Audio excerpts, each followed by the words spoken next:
late night DDOs going on tonight. We're on Wayfinder. Or will be once the game lets me in. And we're gonna do, basically, however many quests it takes to get me to level cap on this character.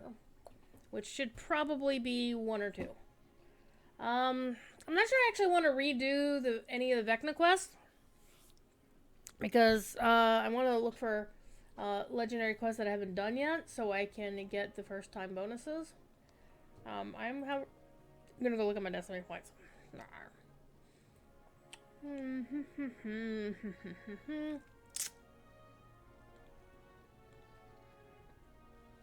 Well, an initial 15% fort is always a good thing, but I really have a lot of fort. Well, I can't use that.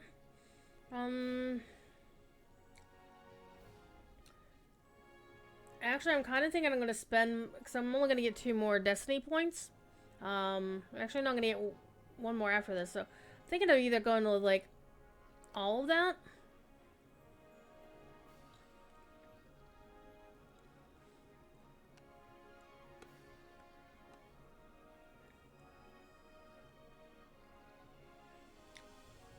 I think that's what I'm going to go for. I'm going to go for that. So let's go find a quest that I haven't done yet. Well, there's going to be a lot of them. This character was a quick... it was kind of boosted to like 26 because of the Wayfinder shenanigans. But, I don't know. So, we're just having a chill day. I actually played D&D earlier today. Real, actual D&D with other people. We're doing a one-shot that our Greek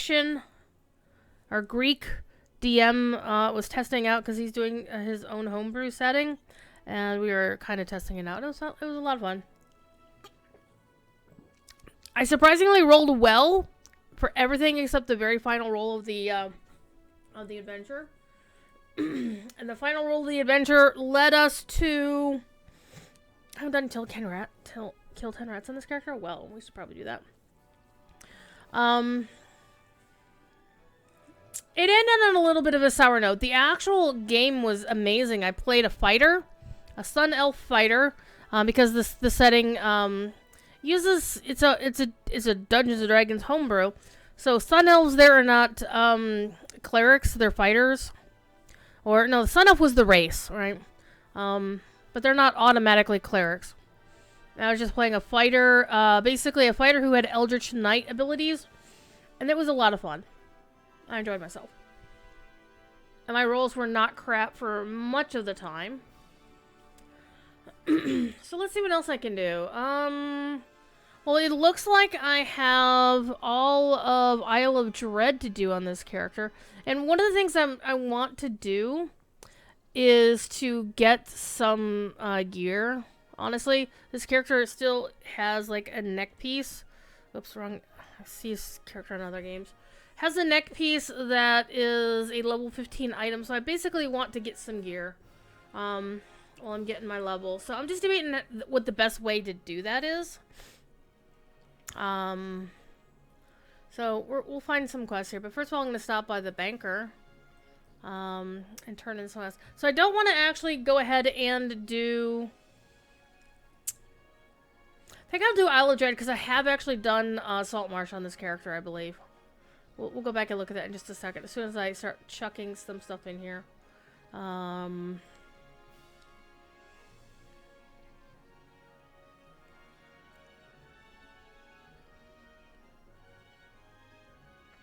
gonna hang on to that for real. And this is actually a good potential replacement, so I'm gonna keep that for now. Strength is always gonna be a good thing. Balance and balance actually is probably gonna be a better thing than whatever. And seeker and deception. I don't want to lose my wisdom though. But I think that'll be it for now. Oh my god, I have a lot of other crap too. That can go in there. Go in there. The cloak. is going to be something I can use once I ding. Sheltering. So we're going to be doing gear Tetris once I hit my ding. So I'm just going to chuck all this stuff in here for now. And we'll do gear Tetris based on how it all rolls out once I get my 32. So it looks like Isle of Dread was a good place to go. And one cool thing about Isle of Dread is you can also get random drops of gear just by running the landscape. And I'm pretty familiar with running the landscape there, so I think that's going to be it. Or I could go do the these other quests down in the lower quad. Those also drop some decent gear. In fact, I'd laugh my ass off if I actually looted 13 on this server because I don't use bastard swords on this character. I think, Isle of Dread or Moorgrave or the Grip of the Hidden Hand. I don't know. Chat, what do you think?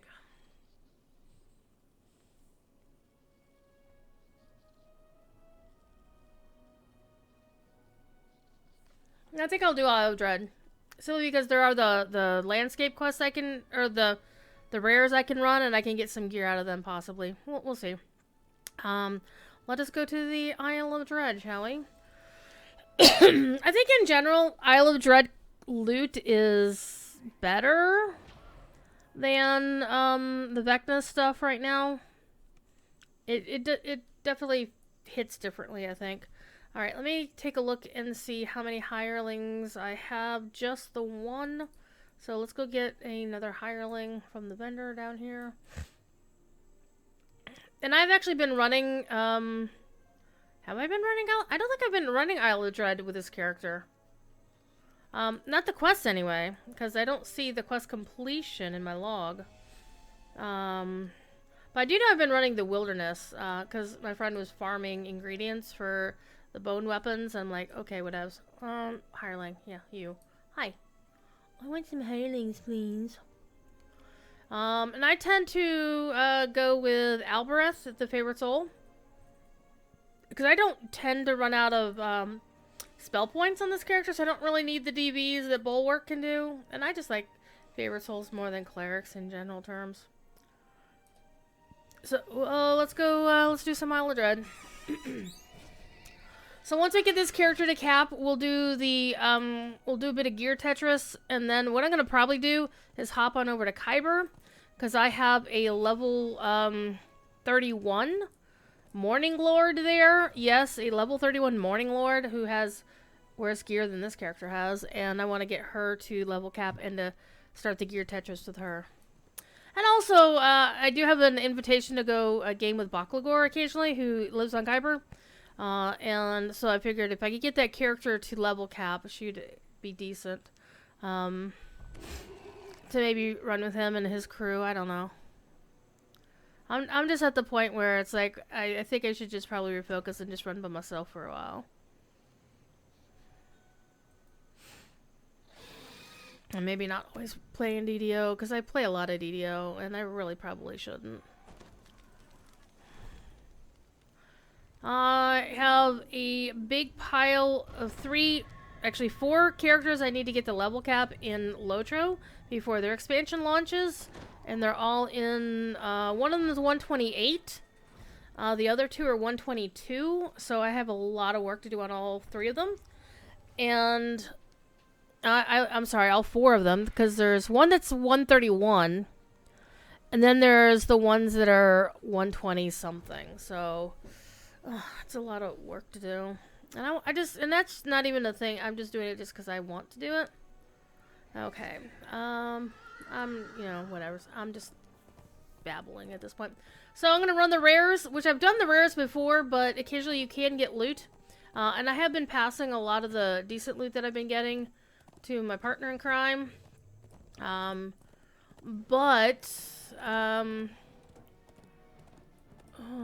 want to actually start keeping loot for myself. Okay. I don't see her. So I'm just gonna run around to where I know the quests are, and where the rares are, and we'll see if maybe I get a nice weapon. I don't know. I think first we're gonna do Hail to the King. Okay, he's not up. He is up, so we'll kick his butt, and then we'll go do the Scythe Maul quest. One thing about the Scythe Maul quest is there's so much to that quest that I never get to do when I'm running with somebody, because they don't ever want to do the side stuff. Alright. Seriously? Sometimes the targeting in this game drives me bananas. Alright.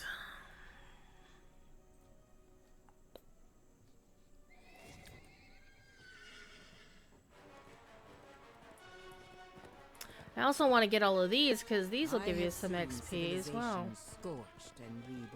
Plus, I love the voice acting for them. It's really good. This is Deborah Wilson. She's rather well known as a voice actress. The cult were chosen wisely, as if they had a choice. As if they had a choice. Okay, so there's one part of this particular quest I will not be able to do because it requires Dispel Magic, and neither I nor my hires have that as an ability. The beast known as Scythe Maul has been terrorizing this part of the bamboo grove. It's time to hunt him down. We'll see how I do against the Ettercaps. Those are a little bit of a pain in the ass to fight. We'll see. We're running on. You hear a rustling noise in the bamboo. Raptors leap into the clearing and attack. We'll see how we do.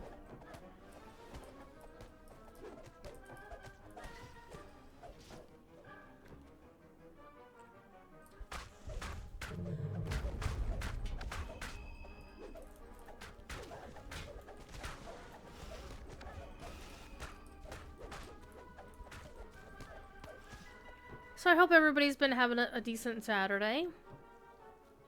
It's been pretty chill in this house. Just mainly waiting, getting through my day. And I have to work tomorrow, it being Sunday. I was sad to find out that normally on Sundays I go watch Anduin Ensemble, even though I'm supposed to be at work. And Hollyberry, the leader of Anduin, and the band have decided to disband and not perform in Lotro anymore, which makes me very sad, but I also recognize, you know, but you don't think Scythe Maul could fit inside. You know, sometimes it's time to set something aside. Even if it's something that you loved a lot and you poured your heart and soul into it, that, you know, it's time to say, you know what, we're done. And Holly actually wasn't the founder of the band. That would be her friend Jeffroy. And she basically kept the band going for like 2 or 3 years. Maybe almost 4 years since he passed away. Like, the player behind the character of Jeffroy passed away. So she kept the band going in his honor, and I think it was definitely a way of honoring him, but it was also, you know, very emotional to keep doing that, and, you know, it was a lot of work for her and her bandmates to come up with and she's such an amazing lyricist, so that I'm hopeful that, you know, as she refocuses her life without all the work and stuff that she's been doing with Anduin, that she can, you know, find something else to kind of take that place and, you know, to fill the void and to, you know, be happy. Because obviously, you know, they love their audience, and it actually pissed me off. Like, one of the very first things somebody said, it's like, oh, I guess the stage is empty now. There's place on the stage. I'm like, dude. You're talking like, you know, somebody who got divorced, that they're suddenly or, you know, their kitten died, and, you know, suddenly they should go get another cat the next day. I mean, it was just such not reading the room very well. So I said, you know, this is probably, you know, out of respect, nobody should take that spot for a while. I mean, it's public property. Anybody can go and perform anywhere in the game if they want. Like, for example, us folks who do Weatherstock, Monstrously large are the captives. if somebody decided they were going to, you know, troll by performing on the place that we're going to hold Weatherstock, there's not much that we can do about it, other than we can, you know, see if Standing Stone would be willing to send somebody in to help. But it really is a first come first serve thing. But it just felt a little bit rude to say, oh, I guess that spot in the pony's open for anybody else who wants it. I'm like, no, that's their time, that's their spot. It just felt disrespectful to me. So now it means for the hour between 3 and 4 on Sundays, I'll have to actually pay attention to work for real, which is kind of sad. You feel as if you've cleared out these lava tubes. There we go.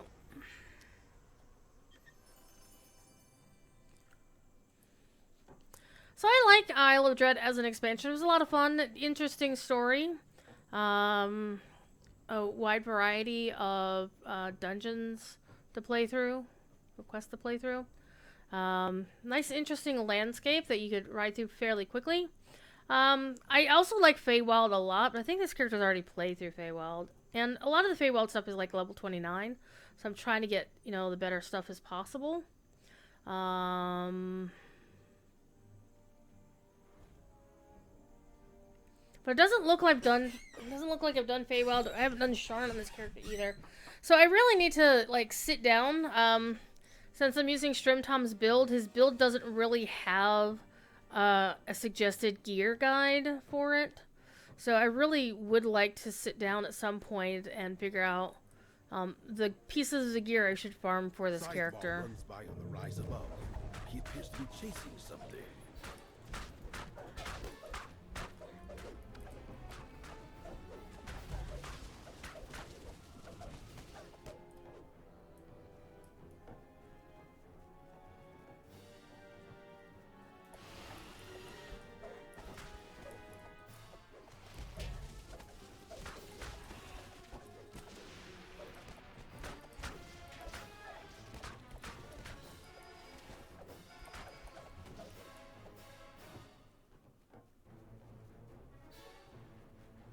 A massive saber-toothed cat launches itself out of a small cave entrance.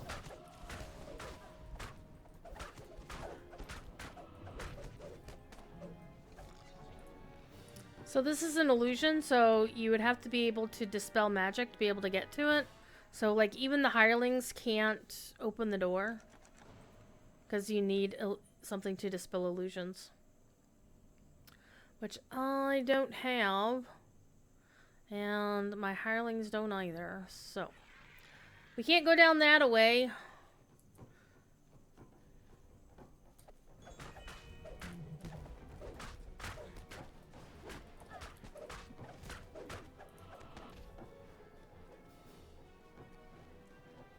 Clearly startled, the spike-covered dinosaur lashes out at everything nearby. As the dinosaur falls, you hear the sounds of another battle nearby. The massive Tyrannosaur eyes you warily, focused on protecting its kill.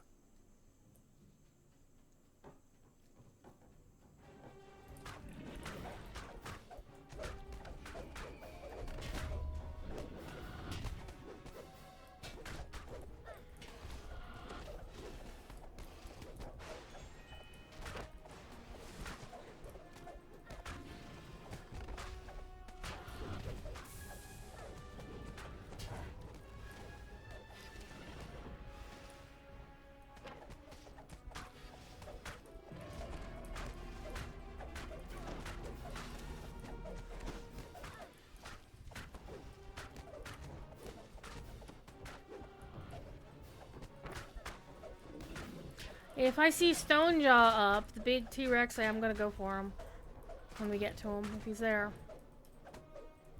Alright, he's gonna run away. Now, there is this little pond. Clearly shaken Watch by out your for the strength, piranhas. Scytheball smashes Watch out for through the boundary, piranhas. exposing another trail. Good news is, being Blade Forge, I can just swim down here and not Passing worry through about the it. thick vines at the back of the pool reveals a passage deeper into the rocks. So there's, I believe, 1 or 2 chests. Are you T-posing, darling? I think darling is T-posing.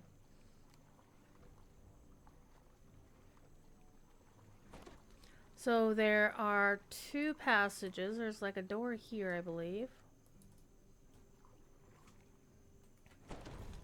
Or not. There's one further along. Maybe it's in this corner. No?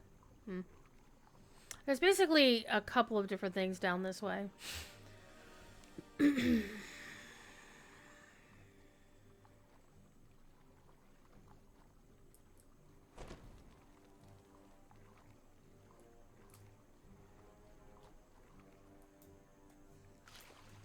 There's a couple of Brontos just chilling.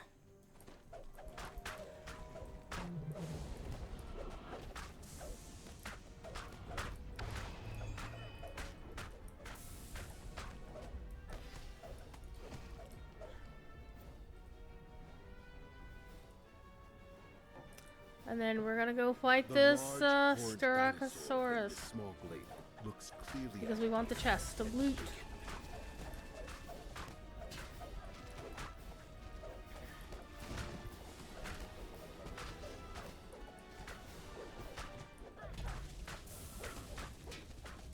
Actually, while I've been working on my base in Ark, I'm finally at the point where I can like take my critters out of the cryopods and get them ready to start doing what they need to do. And I decided I was gonna name all of the critters that I use for like working purposes. Like, if you want to go gather stone in large quantities, you use a Doedicurus. If you want to, gather metal or obsidian in great quantities, you're going to use an Ankylosaurus. Thanky. You feel that you've completed exploring this area. And also, if you want to, you can also use a Triceratops to gather berries, but you can also use a mammoth to gather berries. And mammoths are also good for gathering wood and holding wood because there's these things called weight reductions that you can do, or that you can have, that can help you, and then you swim back. But there's something else here that we're gonna go find on the way back. One of the doors here, one of the walls here has, and you can't really see it very well, but there is a hidden passage down here. I just need to find where the door is for it. I want to say it's here. Oh, there it is. I see it.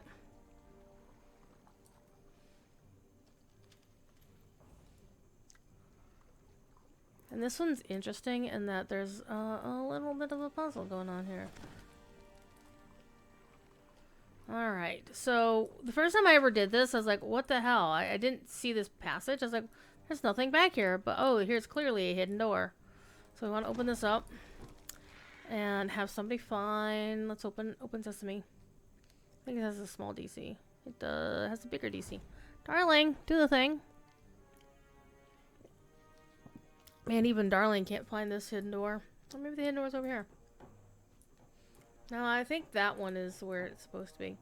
Anyhow, maybe it doesn't actually appear until you come up here and you look around. Oh, there's a chest. What I'm gonna do here?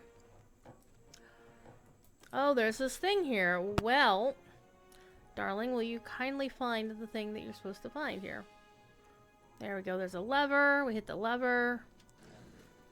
And then it's going to go back down here, and suddenly there's a door. Alright, so it's just puzzle time. No biggie. So last night after my show, I went and put in a bug report for that Vecna Unleashed quest that one quest that I had found that was causing shenanigans. Okay, so this one goes over here. It's down here. And it does help not to have all your damn hirelings around, I'm just saying. Okay, and turn this way. Turn that way, turn that way. Alright, and now we just do the final one. Alright, that opens that, and so you come back here. And suddenly you can just unlock the chest. Or open up the chest. Oh my god, still not getting diddly squat for loot. Alas.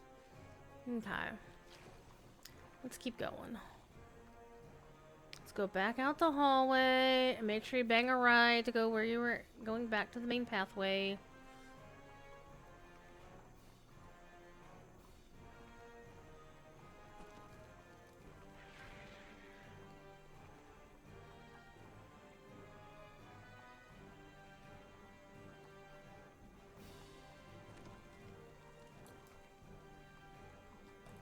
I can't see. Okay, remember there are piranhas. You don't want to swim up out of the piranhas.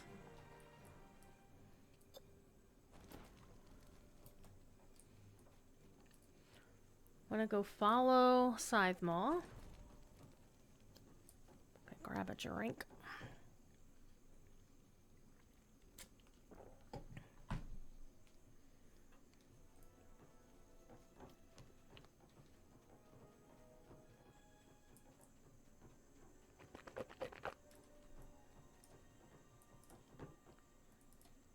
Kind of see more piranhas. Right, this is the end fight. I'm not gonna bother shrining. Realizing he's cornered, Scythemaw lets out a defiant roar. Then he launches himself back into the fight. Yeah, not too much call for breakables in this quest. I get knocked down, but I get up again. Ba-dum.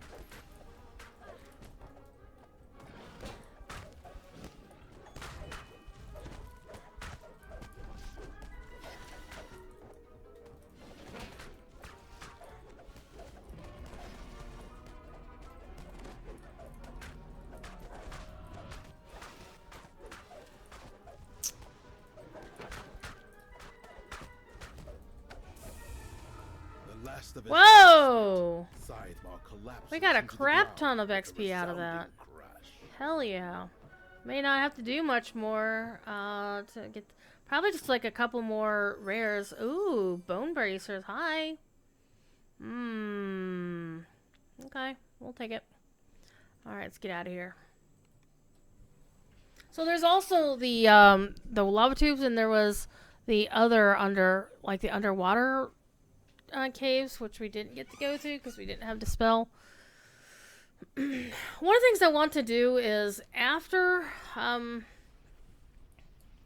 since we've been through the Vecna stuff a couple of times now, the saga, what I want to try and do is convince my my usual running buddy is to see if we can actually go play through them the flower snippy way.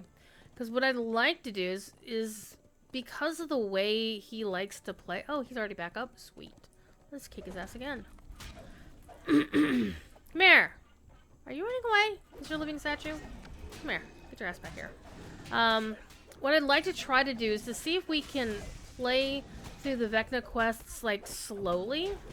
And we don't have to do it on, like, Elite or anything like this, because we don't need the XP, because both of our characters... on both servers we've been running around on, have been... Hello. I'll take that, thank you very much. Both of our characters have been, you know, I don't know where I was going with that.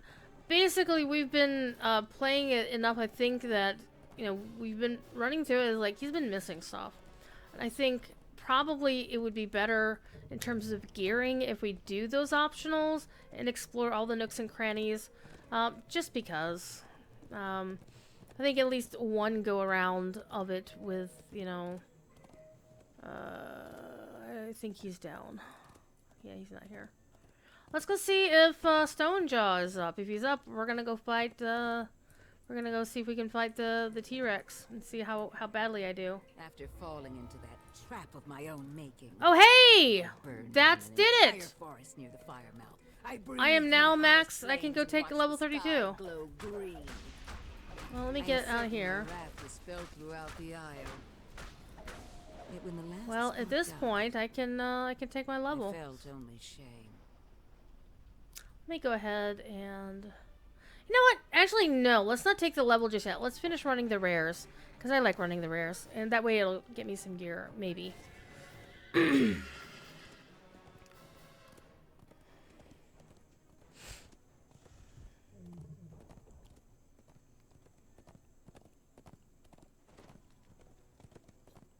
Maybe running the rares will get me some gear.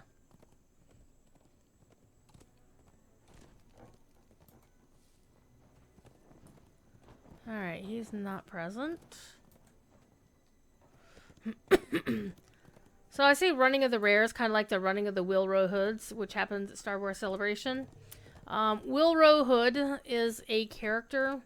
There's a lot of like very minor characters in Star Wars that are retroactively named.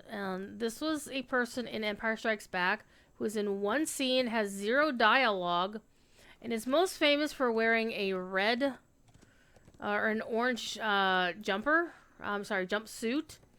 and running with a sci-fi looking white tub under his arm. And the white tub is clearly a hand-cranked ice cream maker. Right? And so the character is retroactively named Wilro Hood. And one of the things about the character is that every year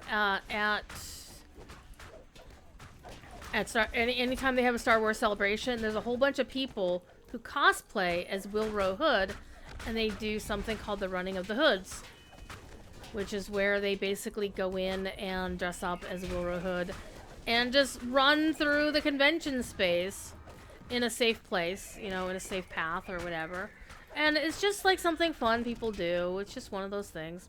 And you'll have like, you know, costumes that are supposed to mimic the person in the actual movie. And then there's the ones that kind of take the piss out of it a little bit. And there's my favorite was actually the one where the person was dressed up as the ice cream maker, and then they had a little doll of Wilro Hood that they were carrying around instead.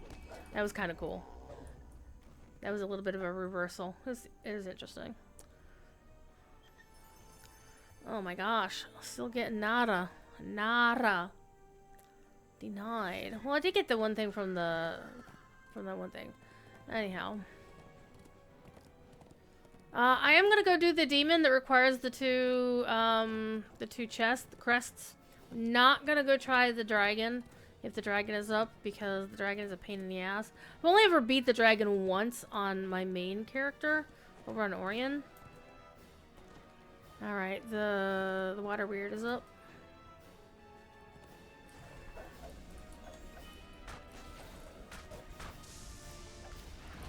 Basically, I have to make sure that I'm not underwater when I'm attacking it.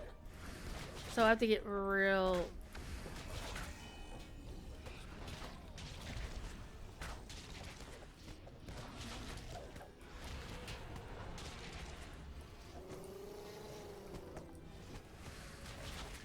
Apparently I can't even left click when I'm underwater, so I'll just find a spot where I am with not swimming.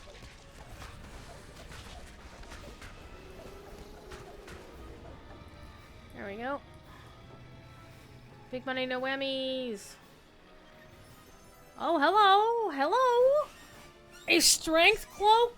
Fire resist? Yes, please. Thank you. Oh my god, my bags are full? Are you kidding me? Well, they kind of are. Alright, let's use this. Let's use that. Let's bring this in, that in. We're gonna clean some stuff out when I get out of here. But I'm still gonna see if the other two rares are up. And then we're gonna go fight the baddie. We're gonna go fight the demon because it's fun. Thief Kitty would like to say hello to everybody. Thief was singing the song while I was playing D&D today.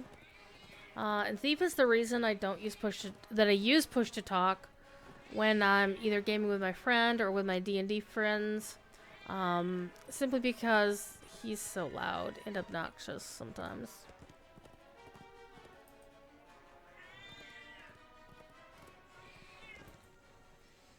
He has a meow. Okay, the Kopru is not up. Sometimes you can tell, like, when you get close to where the rare is supposed to spawn, you'll see things spawning in. I set about collecting some of the remains of this codex. And you'll see that the rare is not present, so... employing Or you'll see other a mobs, like, denizens of the Feywild. for the Kopru, you'll see, like, that Dread Tyrannosaurus instead, or the Carno. To my surprise, Um, I was thwarted in my attempt. like Stonejaw, you'll just see a regular Dread Tyrannosaurus. By inhabitants of this Um, strange new for world.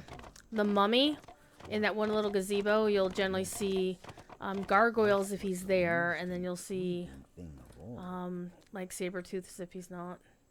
So it's kind of like going to Buckingham Palace. Oh shit, in real life, and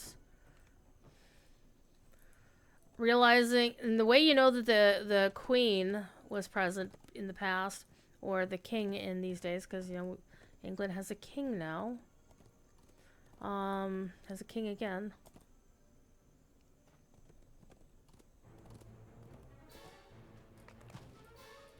Is the way you know that they're in residence at Buckingham Palace is there's a flag there that they fly over the castle that says, "Oh yeah, the monarch is actually in residence." And that flag travels with the monarch themselves. Okay, wait a minute. The most valuable treasures the pirates bring me are the people I specify. Sometimes there's one in there. Audacious intellects, world-shaping personalities. Okay, I'm gonna need to toss something Add else. them to my collection. Then I set out to discover their secrets. Oh, good old Vecna.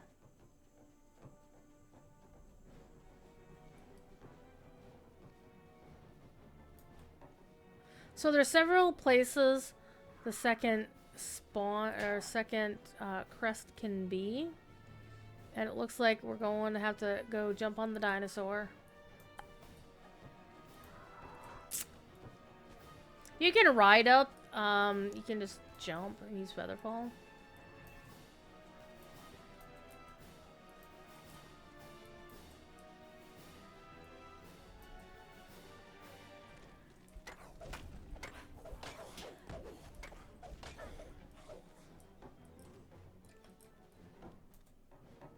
There's the other crest.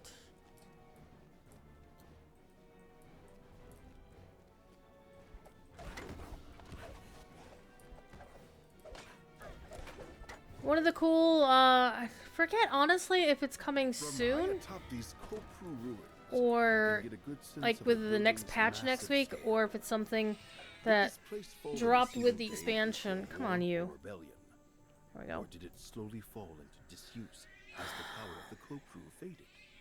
Is they're going to make it so that when it comes to first time bonuses for quests, the heroic version and the epic / legendary versions will not both count. They will both count separately. Right now, if you do one on epic and then you do and you try to run, like if you do a quest on heroic, you only get the first time bonus when you play it on heroic. If you run it again in epic or legendary, you don't get a bonus first time bonus the next time. Alright, let's go. Come on, y'all, attack him.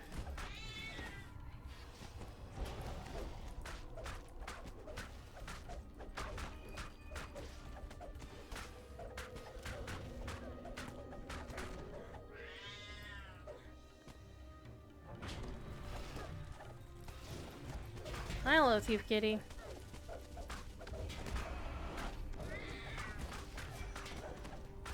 You know what I probably should do is cast my buffs. I'm doing that real quick.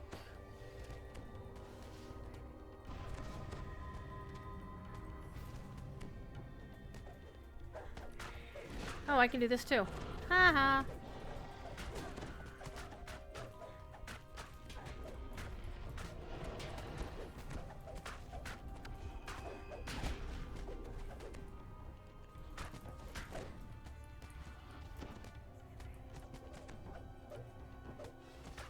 As long as I don't run out of spell points, I should be okay.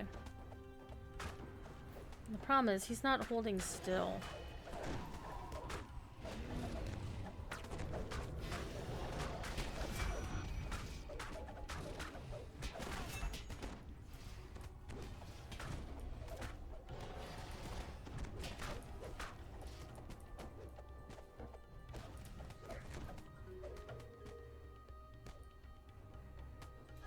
Hirelings aren't doing too much damage to him either.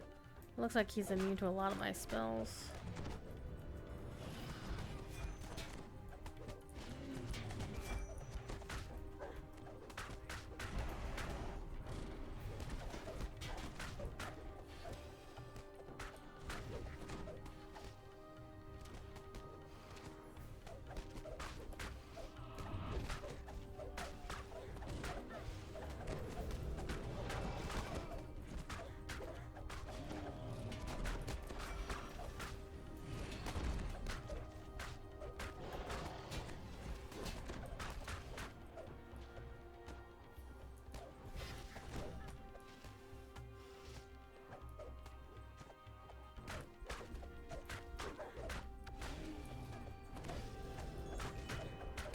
My favorite soul has a lot better time with this guy because I could just basically stand back and nuke, and when I get too close or he clips me, I can just use close wounds as an SLA for 2 points and be basically, even if I run out of spell points, I just wait a few seconds and I'm good.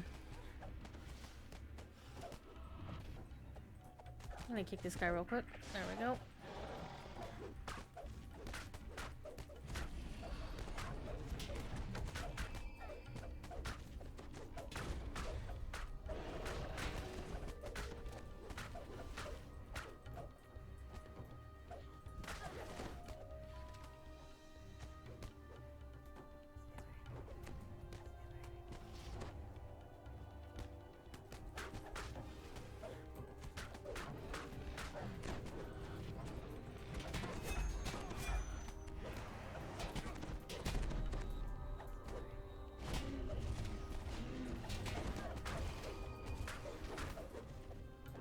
Get back here.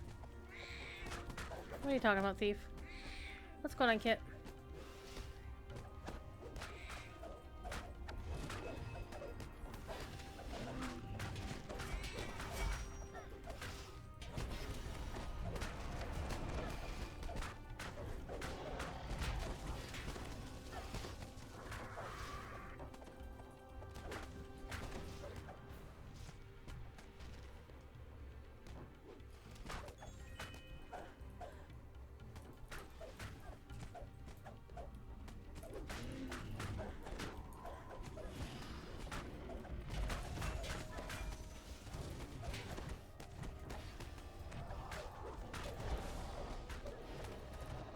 Trying to kill your friends on purpose? Cobalt can help! I do want to get these guys out of the way.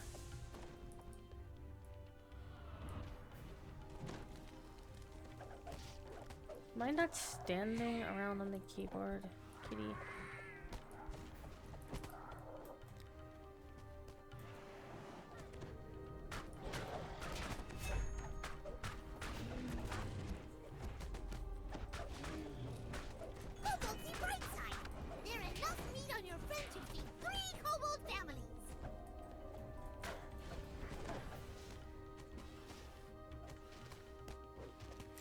One of the cool things about playing on like my favorite soul, or a caster character, is when he yeets you up into the sky, you can generally still target him and fire things at him. Apparently they... Darling is so squishy. I remember Froggo also being equally squishy.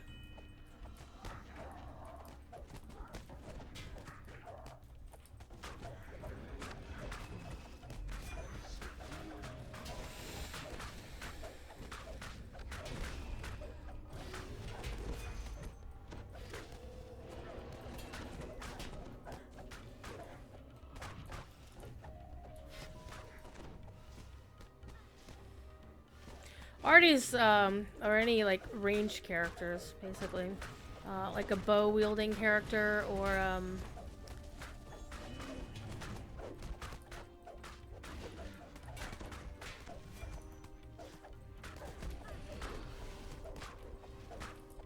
Artificer with a crossbow. Always also a good one.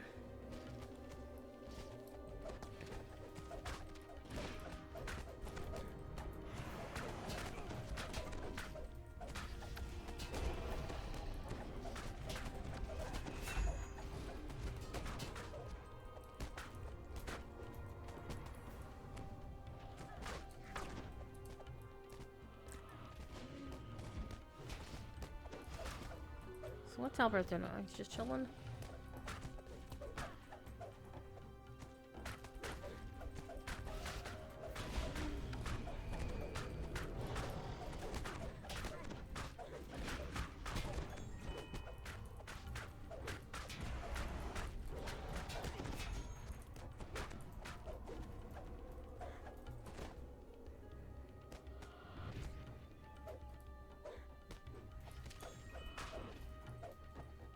Get your ass back here. Don't you dare. Leash and then reset. I will be pissed. Alright, we got him! We got him, chat. When the island arrives at a new destination, send out the pirate fleet. Our pirates. Pirates comb the shores of the new world, collecting the items and people I designate. I permit the raiders to keep anything else they fancy. The pirates assume this is all ordinary. Irony. My friend's been running a bone maul, a maul Warhammer build, so he probably would have been like, okay, all right. You know, don't really care about any of that, so let's get out of here. Okay, so let's, I'm gonna go clean my bags. I'm gonna take 32, do a bit of gear Tetris, and then I'm gonna hop over to Kyber, and work on my Morning Lord, whose gear needs are way worse than this character's. Alright, let's sell things.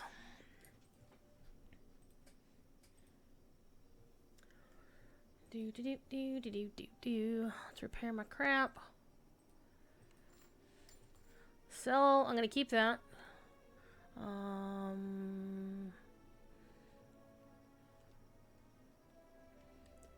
Can't have anything in my offhand, so nope. Keeping that. Reinforced hat of stunning.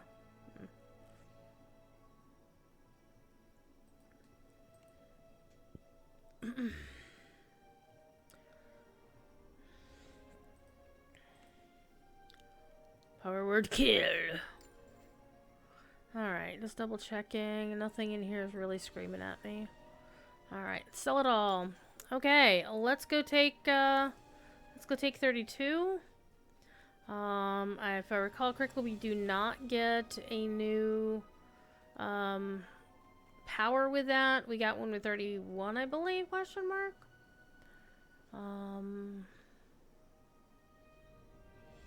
It'll just be like a wham bam, thank you ma'am. Oh, I have to take my thing. Alright, chat. This build, let me double check it to be completely sure.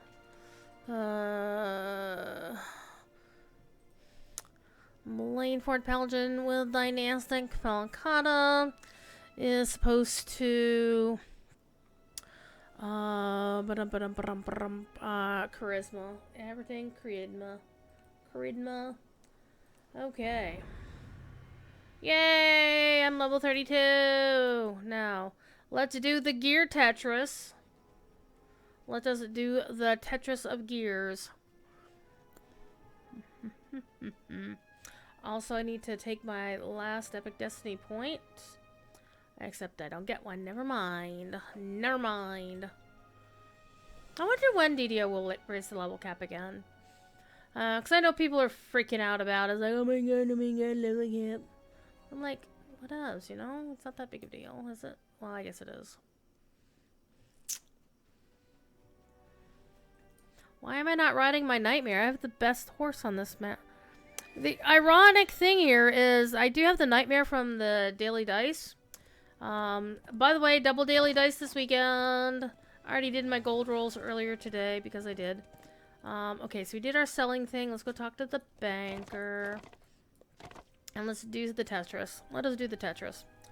Okay, so let's pull all the 32 items in my storage here. So I can... Well, actually, no, I can't because I don't have rune arm use. I didn't take it. Okay, so I can now wear these boots. These boots are made for walking. Ba-ba-dum, ba-ba-dum, ba-dum. Okay. Or I could... Let's do it this way. I'm going to bring out... Okay, I want to be careful about this.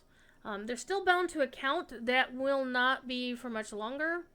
I wish I could use that. Okay. Let's pull out our 32 stuff. I don't necessarily know that I'm going to use any of these. So I no longer need to use this. Though it has been nice. Because it's got the yellow slot on it. And getting the bonus to skill saves and skill checks. And the heroic inspiration. Well, the heroic inspiration is no longer relevant. But the striding was also nice. So I no longer need this. So I'm going to take it out. Boop. I do want to retrieve the topaz out of it, though. Do I have...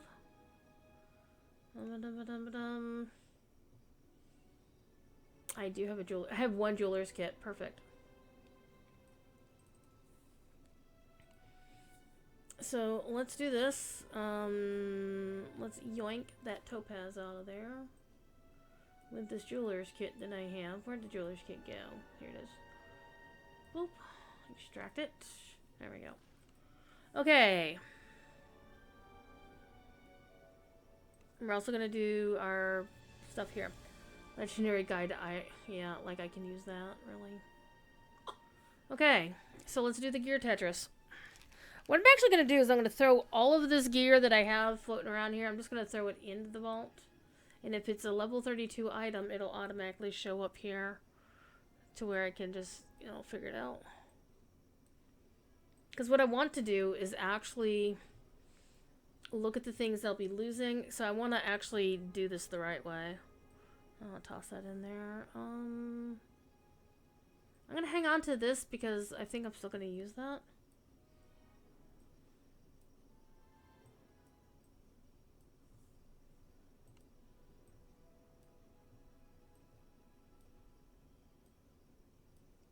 I can only use one artifact, so I have to be careful about that.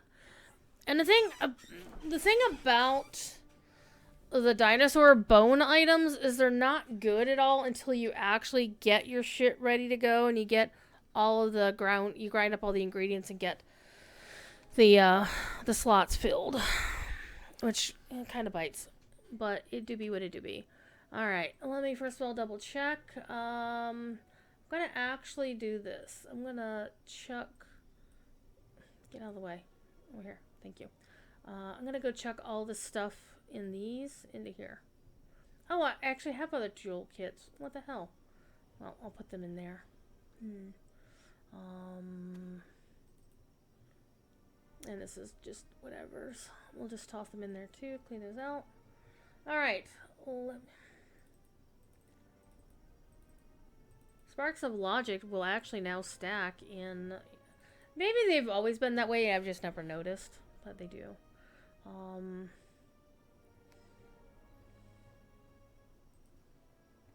So I don't have a lot of stuff here on Wayfinder. So the Gear Tetris is not going to be awesome. Not going to lie. It ain't going to be awesome. Okay, so now I can actually wield this. So one thing I want to double check is... My Falcata does 114.63 when I equip it. Let's see what my Kopesh here will do when I equip it. Ooh, this is best part. Kobold nap time. Okay, the Kopesh can only do 88 damage. I'm gonna lose a lot of stuff from this. Like this, the Falcata unequipped has a better base damage rating than the Kopesh does equipped. That's a bad thing. So, what we're looking at here is the numbers. So the damage is 1d8 plus 2 times 5 plus 15 / good lawful adamantine and magic on the Falcata. The current Kopesh only does /good magic. The critical roll is slightly better. 16 to 20 by 4. Unfortunately, the current Kopesh can only use my strength for my attack and damage mod. And the Dynastic Falcata can also use charisma, which, look at that. So the plus 15 is the same either way.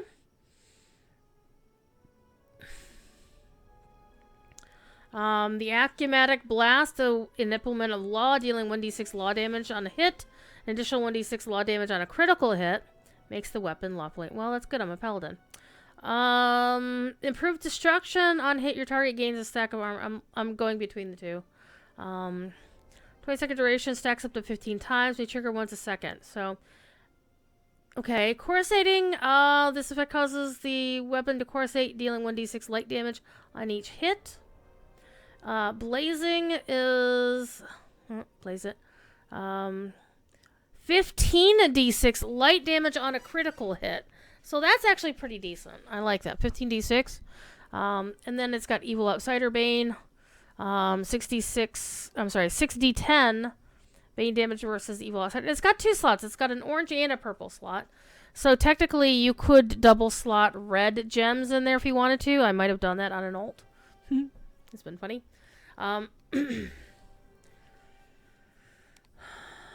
The downside is it's not a favored weapon. It doesn't have the bonus to double strike. So Good Blast is pretty much... Good Blast and Corsating are pretty much, the same, except Good Blast does an additional damage. So Good Blast is like half of the Blazing. Like if it does a critical hit, it does additional damage there. And Blazing is if this one does a critical hit, it does 15d6. The downside of the Falcata is the fact that it only has 1 augment slot on it. If you get the level 10 Falcata, it has 2. It has a purple and a red. And then when you upgrade it to the epic version, and again upgrade it a second time to the legendary, the 2 higher ones do not have a second slot. I do not know why. One of the other differences, though, you might notice the, well, you can't see it very well, but I can. The durability of the 2 weapons is, well, the new Kopesh is only 20 more durable than the Falcata. But in terms of the hardness, the Falcata is adamantine. Its hardness is 50.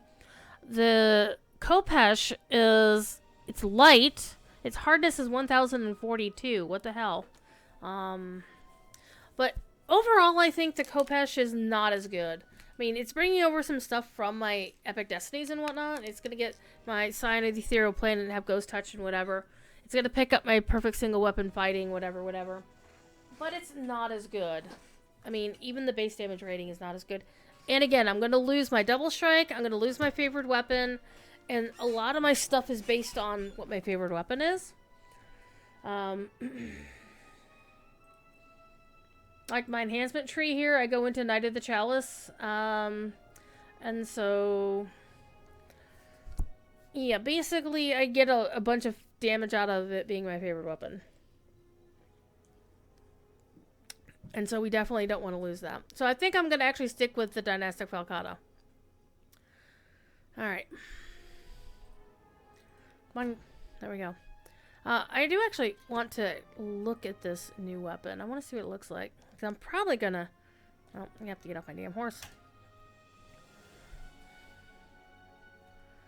And of course it's the golden hour in the Isle of Dread, which means it's a pain in the ass to look at anything. Alright. It's interesting in terms of shape. I like it. The design. The actual appearance of the weapons, I like more than the actual appearance of, like, the dinosaur bone weapons. Like, by far. Hello, Halionics. How are you? It's good to see you. As always. We're just doing a bit of gear Tetris today. So I just gigged a level count, but I'm going to go put my other weapon back on because it's much better. Alright. Just to give you a basic idea what I'm looking at. 66 and 114 if I swap them out. It becomes a 90, and that's 88. So, yeah. Put my kobold back on. Alrighty, so gear Tetris. Let's talk to our banker again. One thing I wish Lotro would do is actually make it so that you can sort your gear, or at least filter your gear by level when you're looking for something. Because, oh my god, that would be so good. Okay, so Dinosaur Bone Bracers. I already have a set. Did I just get a new set, or is that the set I already had? Apparently this is a new set. So since I already had a pair, I'm going to feed this to my kobold. Watch this. This is really cool, Halionics. I'm doing okay. Played some D&D. It was actually a really good session up till the very end, when there was a plot twist and one of the players was not happy about it. And instead of, calling an end or a pause on the conversation and, pausing the game and talking about it, they just basically said, thanks for the session, and vanished. I'm like, okay, no. Okay, let's unlock that while we're here. In the meantime, so I have a pair of these. I have another pair already here. Neither of them have a better thing, so I'm going to take this one. I'm going to unlock it. No, I didn't want to do that. I'm going to click on this. I'm going to unlock it. I'm going to bring this down here. Bring up this UI element. This is my sentient jewel. And I need to put a filigree in here. We're going to do that today. However, what you can do is, if you have any old gear that you were never going to use, you can take it and feed it to the sentient gem. And sometimes it will say something when you feed it. Such as, I'm going to lock this so I don't throw that away. Okay, this is it. You're going to take this and you're going to drag it here. Feed me more shinies! My kobold is very happy to be fed. Okay. And fun fact, Halionics, if I recall, you play Final Fantasy XIV occasionally. Or I could be misremembering. You play Final Fantasy XIV, yeah? Or have done in the past. I could be misremembering. Okay. So, we're gonna go, first of all, I'm gonna put these back in here. So we're filtering by level 32 items, and now I'm going to filter by slots. So we're not going to worry about weapons, because I'm not going to use any of these. Bastard swords are amazing, by the way. I love bastard swords. Not because I'm 12 and like to say the word bastard all the time. Okay, shields, don't care. I'm not wielding a shield. Rune arm, same deal. Not doing a runey. Armor. Well, we now have this Plate Forge Docent of Death block, and I was thinking of using it. What I have now is the Legendary Gorgon Docent, which is giving me plus 14 con and 35 physical sheltering, and that Legendary Stone Guard has actually been doing some work. So, I'm going to bring this out in case I might want to do a death block thing. So we'll take that off for a moment. And I can't use any of those, so that's fine. Eyes. We got 2 sets of goggles we can go with. And again, this is what I'm currently wearing. I should do it this way. This is what I'm currently wearing. And we're going to bring both of these out. Sabotaging goggles of UMD. This is kind of what I'm looking at going for. The explosive goggles of Spot really aren't going to help me much because I don't have Evo. I don't have Evo spells. The spell points would be nice. The blue slot might be nice. If I had any blue, green, or no, blue or green go into blue slot. And I don't have a lot of augments here. Most of them I have are like topazes, so. So this really isn't going to help me all that much. I'm not really suffering for spell points that I think. So. And for our next slot, we're going to go look for the head. And I'm going to take what I'm currently wearing. I'm actually going to throw this in here because I'm not going to be using it. Boop. And boop. I'm also going to put my falcata back on. Where are you? Alright. And then we're going to go for neck. And there's my current neck piece. There's my old neck piece. Well, I'm thinking about it and I have this interface open, which I can't do this while this is here. Hang on. I need to put something in this. I don't need to, but I'm going to. Okay, Ben Fate Charisma +1 to crown. Okay, that one's a decent possibility. Let's bring that out for a second. Healing amplification. Turning undead would be nice, except it doesn't give me a power to do it. It just gives me more uses of something that doesn't work. +5 melee power can be good. +1 strength, +2 MMR can be good. +3 MMR, +2 this is also good. These are all really good so far. Charisma. I could always use more charisma. Smite evil. 2 uses of smite per rest. I have 18 smites. I think I'm okay on smites for right now. And the Topaz of melee power I'm going to bring out because I was using that earlier. Sonic resistant evo power, necromantic power, augmented. I'm going to use this yellow one as well because I'm going to be using, whatever. Okay, so I think that's what we have here.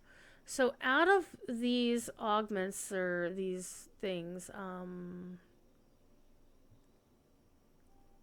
charisma, melee power, charisma,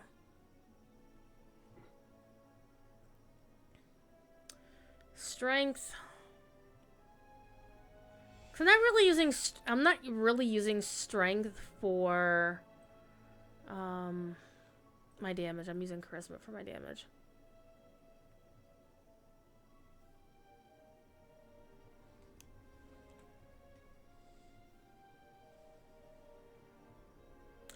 Probably could use something with more fort though. I'm noticing. I thought I had my fort was higher than this. It is not.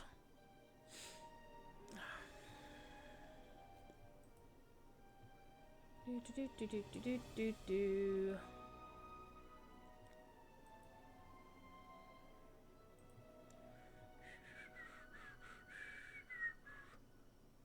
Melee threat multiplier. Lol. Okay, movement, spell casting, elemental defenses.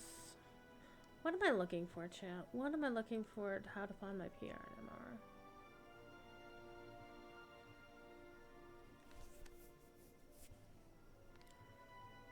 Down here, magical resistance 83 and 148. So my PRR is really good. My MRR. It's pretty decent, but not the greatest. So this one might be my best choice so far.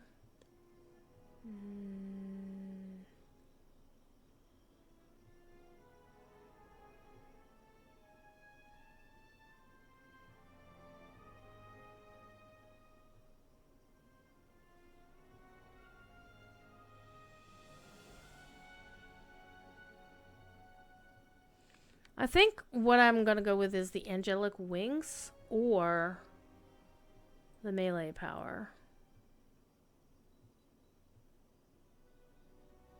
Though this one's also pretty good, actually. Oh, there's 2 of them. There's just charisma, +1 charisma. You can either get +1 to charisma and then +2 MRR, or I can get +3. And of course, as soon as I get some more sentient XP, I can then put the other one in here and get the 2 set piece bonus. And maybe I should just work on angelic wings as my set.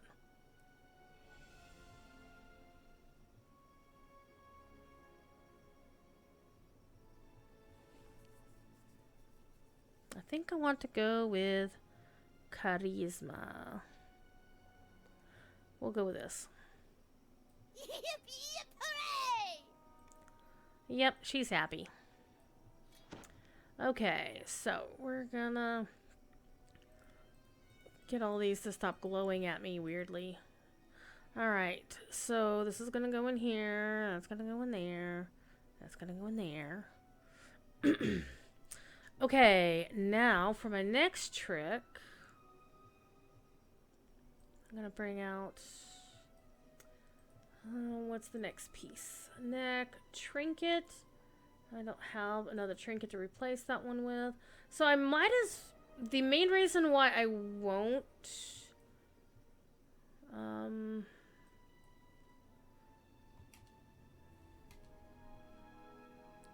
I want to be careful about using this is because it's a minor artifact. And it may stop me from it'll stop me from using another minor artifact. So we'll think about it. We'll think about it. Because the boots are minor artifacts. Okay, so cloak.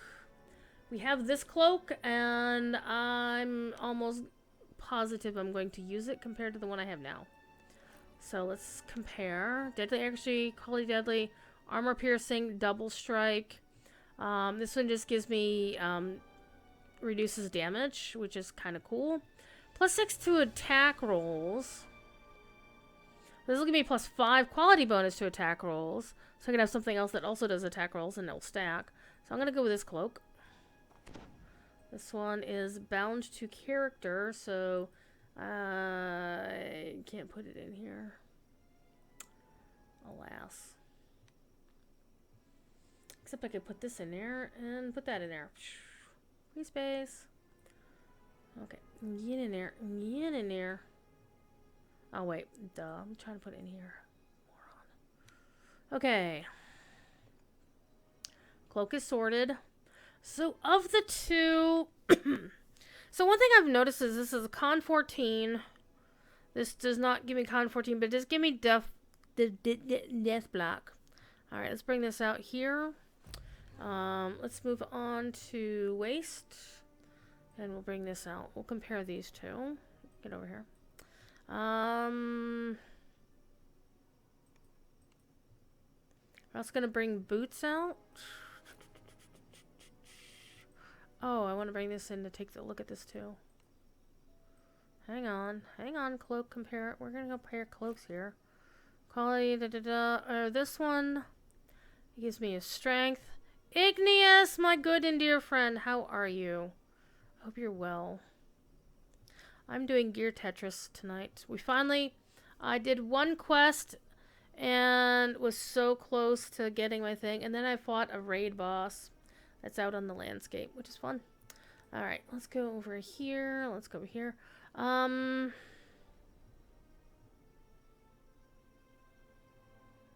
getting rid of that. And we're getting rid of that.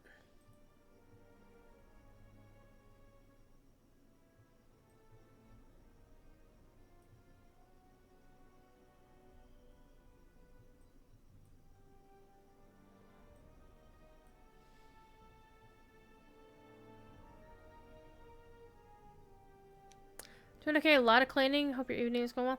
It's been going okay. I played D&D with my friends this afternoon. We had actually a really fun session. They were playing a homebrew made by our GM. And it went very, very well until the very, very end.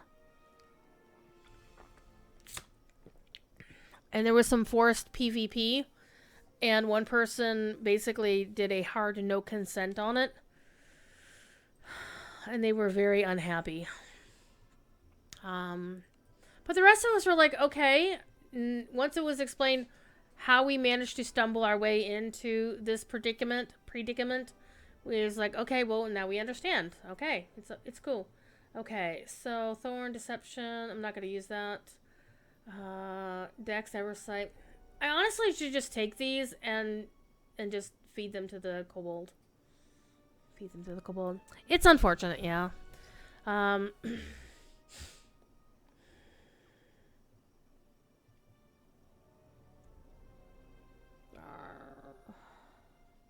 Alright, let's keep going. Waist, rings, rings, rings around. Okay, I want to be very careful about the rings. Let me put my current 2 rings here. I'm going to choose the 2 best rings.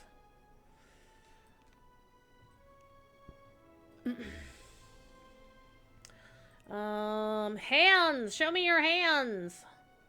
Not me. This one is a possibility.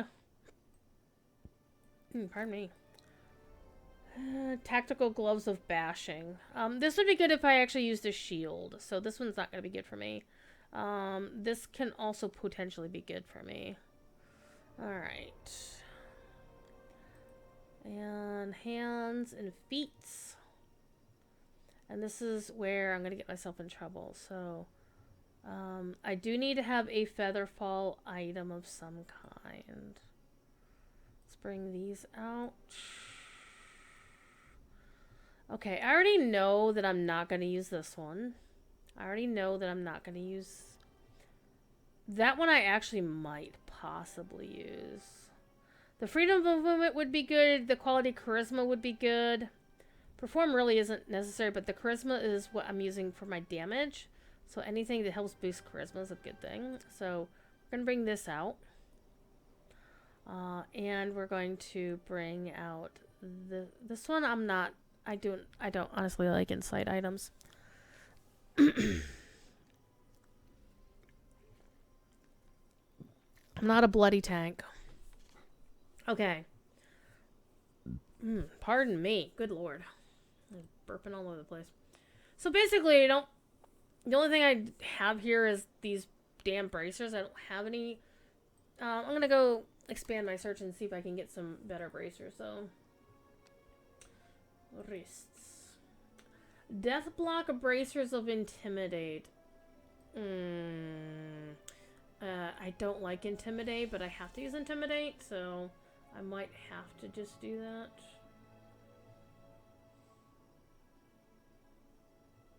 Where did they go?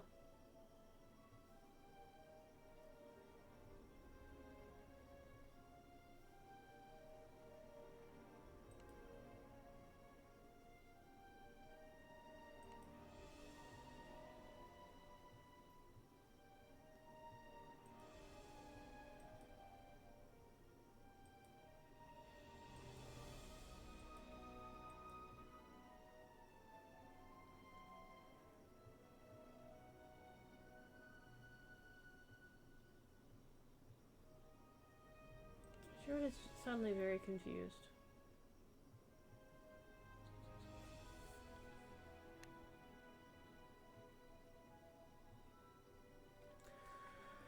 Okay, well, let's figure this out. Alright. So, one of the things about Gear Tetris is a lot of things don't stack. And that's one thing you have to very much understand about how gear works in DDO. Let's reopen it, see if it's maybe there. Okay, there they are. Level 1 defensive wrists. Okay, so... Oh, these don't have them in level. That's why I couldn't find them. Well, duh. That explains that. Okay, so let's bring this here. Let's bring this here. Let's figure this out. So basically, if I have sheltering 31 on this item, if I have another item that has sheltering 30, I don't get sheltering 61.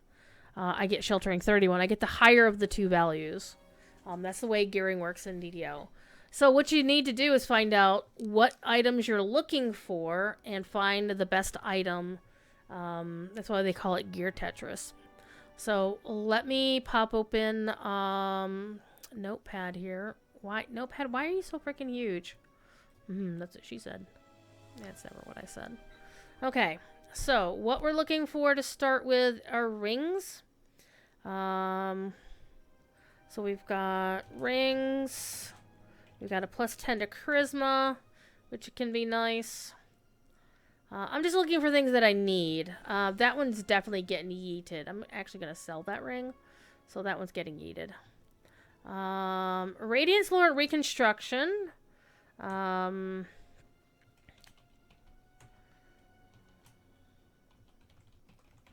that's actually going to be useful because that's my repair spell power.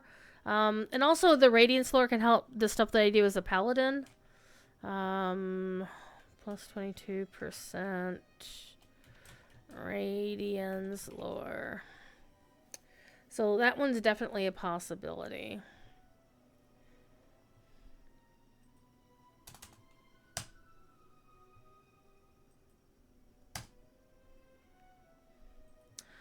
Okay.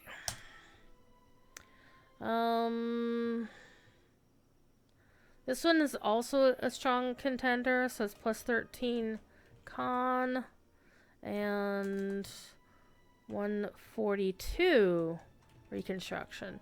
So basically, if I don't find a better con item, then I can use this one ring to be the con item and just sacrifice a little bit of reconstruction power. Because I haven't really been finding that I need a lot of repair power. I have a lot, so a little bit, giving up a little bit's okay. This one really isn't, yeah, this one's not even worth it. I'm gonna toss that in there. Okay, so for hands, show me your hands. So I have two real strong possibilities for rings. So hands, we have three choices. We have double strike, 11% double strike, and double strike is something that I do want as a melee character. Percent double strike. Though that's only a level 23 item, so I'm a little bit concerned about that. Plus 8. Fort, reflex, and will saving throws. And I don't use the trip and whatever trip. Okay, so the next pair of hands. Plus 50 repair amps.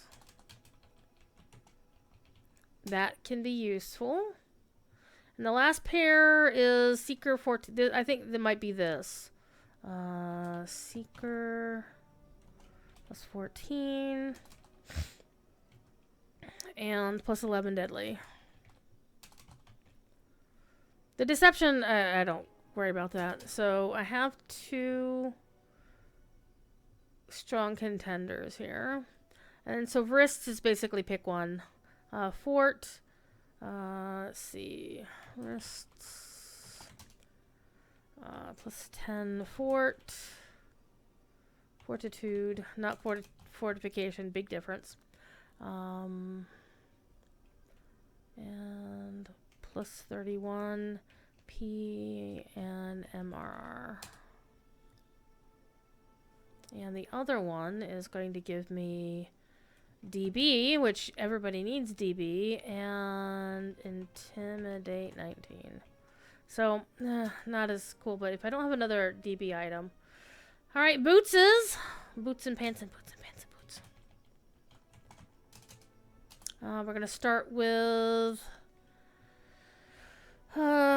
dodge 9%.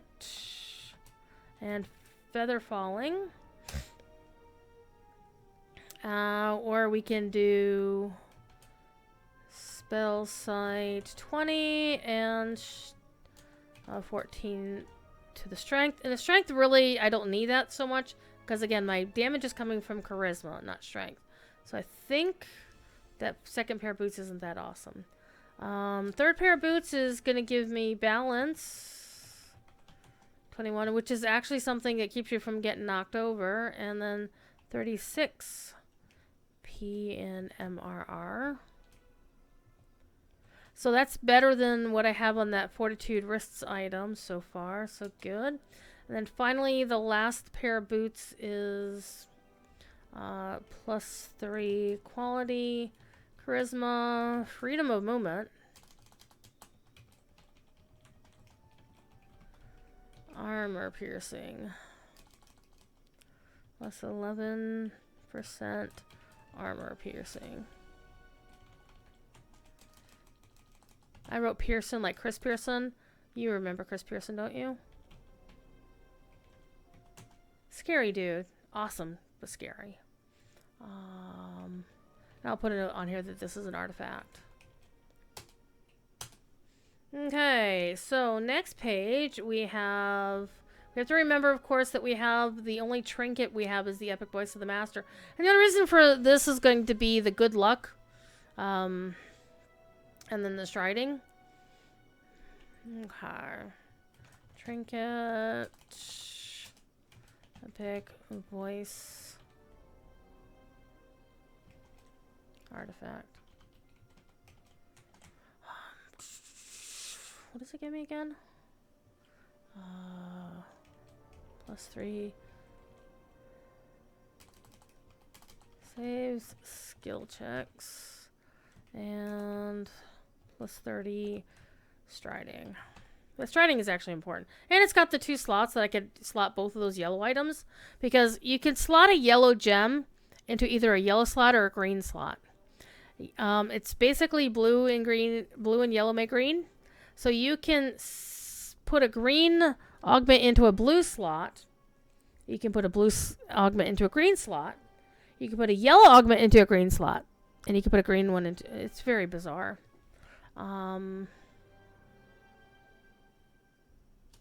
But you can only equip one minor artifact. So if I equip the charisma boots... those armor-piercing boots, then I cannot equip the epic voice. So that's, again, one of the choices you have to make.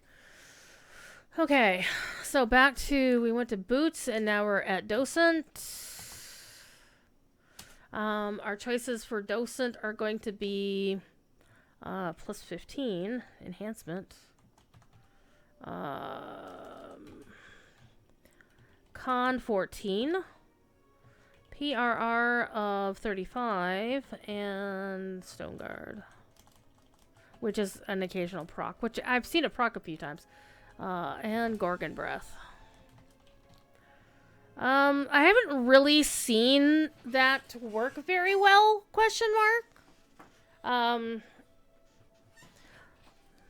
But we'll see. The Stone Guard is actually procced a few times today. And it does have 2 augment slots here. I can't see. Let me move this up here. It's got a blue slot. Okay. I figured it was a blue slot. Alrighty. And the other one is going to give me Earth Grab, which can be useful.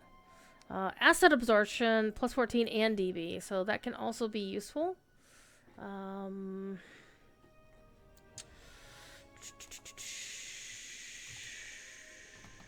Earth Grab. Acid. That's 35%, so that's not bad. +14. And DB. 2 solid choices there. So goggles. Da da da da da da da da. I just typed googles. How jovial of me. Ba da da dum bum bum bum bum ba da dum ba da da dum bum. Wisdom +30. And insightful. UMD. And UMD is actually something that as a paladin is actually kind of useful. Theoretically. And so UMD, I have that up pretty high, actually. So that is a solid goggle choice there. The other pair of goggles is Seeker.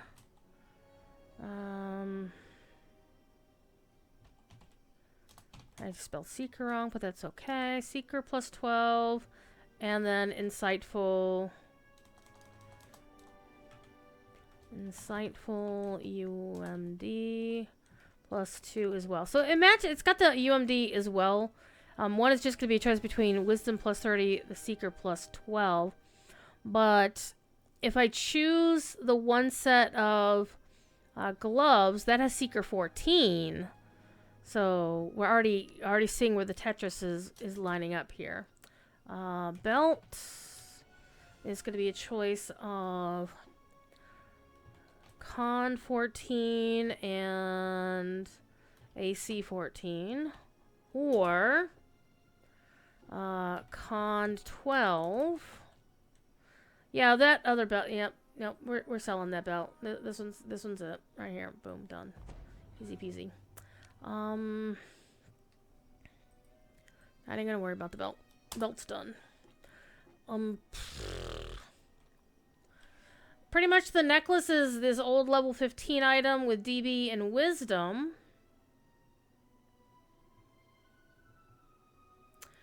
Or I can go with this heal and natural armor bonus. I'm going with this, yeah. So I could finally get rid of this. Yeah, yeet!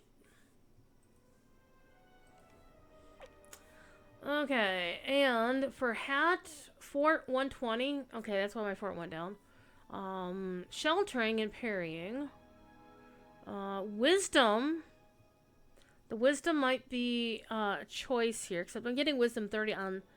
I think I'm going to go with the wisdom goggles versus the seeker goggles. Okay, yep, I think we're going to go with... We're going to keep that for later. But we are going to go...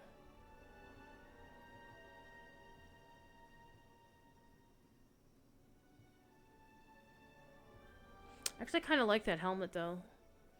Versus this one. Okay. And for cloaks, we have accuracy, deadly, armor piercing, insightful double strike. Or we can go with this. And honestly, I'm not too fussed about this. So this is going in here. We're not using we're gonna go with the new cloak from the new stuff. And also one thing you want to notice on here is this is the cloak that if you'd seen the stream yesterday, this is the cloak that I had upgraded, so it's got the set bonus on it. So this is the cloak I'm definitely using. So we're going to use this cloak. This one goes in the bank. Okay, so now let's look at everything else. I think we're going to go with the Seeker gloves, which were these. Alright. And that means we're going to go with the Wisdom goggles. Why did I say Wisdom 30? There was Wisdom 12. The other one was Secret 12. Okay. But the last Wisdom item I had was a Wisdom 8. So this is still going to be an improvement. So we'll take those. Woohoo! Woohoo! Alright. So for my hat, I can do the fort and thing. Or I can do the sheltering and parrying. The parrying is actually could be useful for saves. And the sheltering... Let's see if I have anything else that's going to be giving me sheltering here. Shelter me. Let me first of all pick my docent. Well, I can either stay with the one that I already had, or I can switch to this other one that's got DB on it. So right now I do not have a DB item.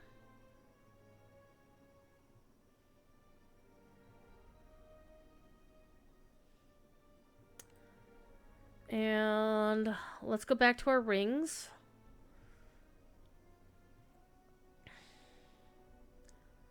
Some 12.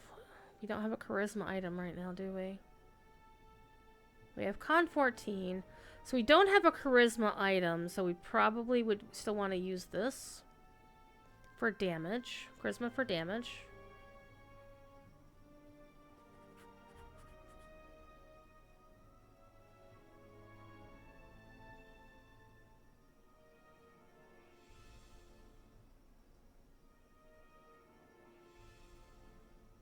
Because we can get a +3 quality to charisma if we choose the one set of... I think what we're going to do is I'm going to actually choose these boots.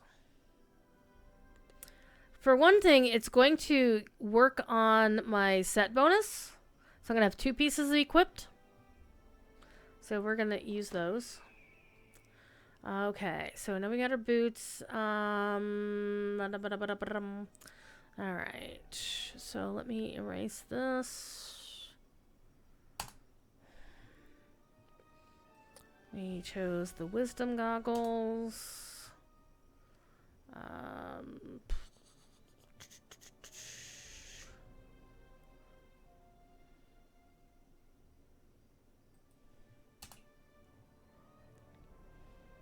And we chose the Seeker hands. So we're giving up 11% double strike, though. It's a little bit concerning. But that was an older item anyway. So...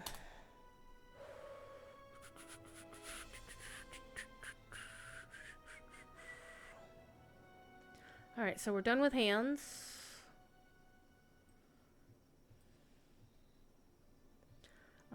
We're done with boots. Probably just should sell all this other crap that I'm not using. For wrists, we haven't decided on wrists.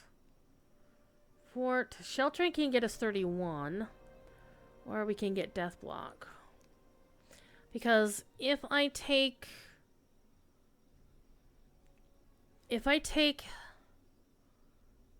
the docent that doesn't have death block, I need to take the wrists that do.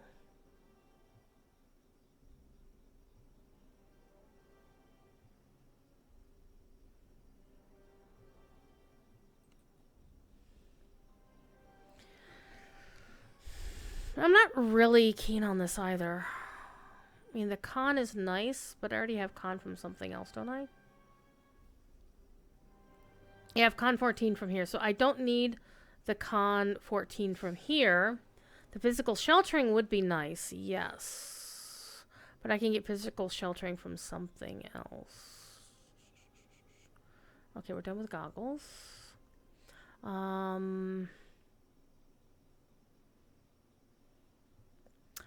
I could just take this. Yeah, we'll take this. Okay, so I'm getting physical sheltering from that. So basically, I don't need this at all. I can use this. And that'll get me my DB. We're done with this. We're done with this. Ah, it's bound to me. Get in there. Okay, so back to rings and wrists. So I don't need to use the DB wrists. But I also don't need these either.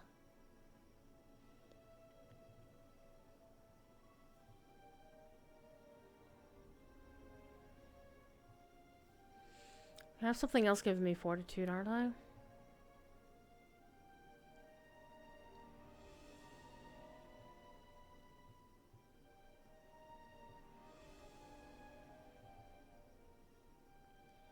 I am not, actually. So, yeah, let's do this. We'll put these here. Chuck that in there.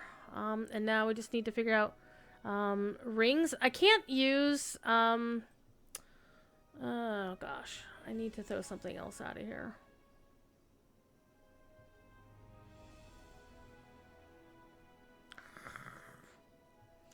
One thing I really hate is these Guardians items from... you know what? Screw it. I'm just going to throw them away because I'm never going to use them again. They're bound to character, so there's not much you can do with them. Maybe I can feed them to the kobold. Let's go see. Ooh, this is best part. Kobold nap time. Let's see if I can feed this item to the kobold. No! It is not a named item. Well, fudger nut. Well, I'll just sell them. Get back to work, kobold. Okay, so the guardian items I have to sell them. Okay.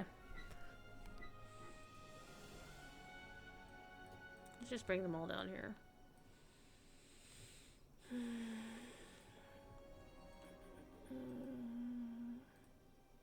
Okay, so I can't use this trinket because I have this other artifact. You can only have one minor artifact. So that goes back in there. I'm going to actually bring this out. 132. Oh. I'm just going to get rid of all this other crap. All the green stuff. Though I do need a featherfall item. I just realized that. I don't have a featherfall item.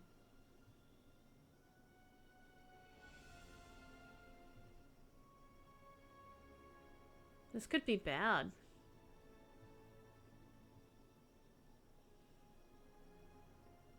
There are ways to find featherfall items, though.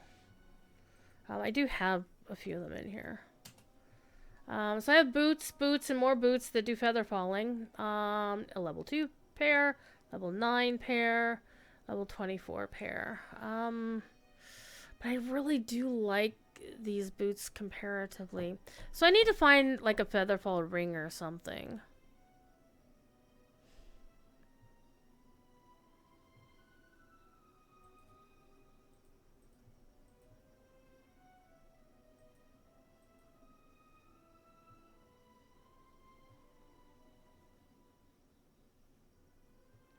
So for rings, I was going to take the charisma ring for 1.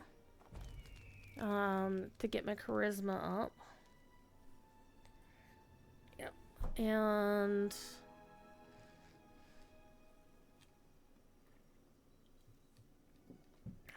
for the other ring, I think I might go with the Radiance lore. Yeah, I'm gonna go with this one.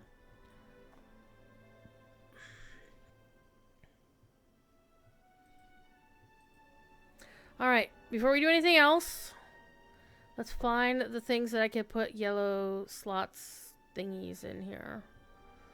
Give me a yellow slot. Well, you have 2 slots.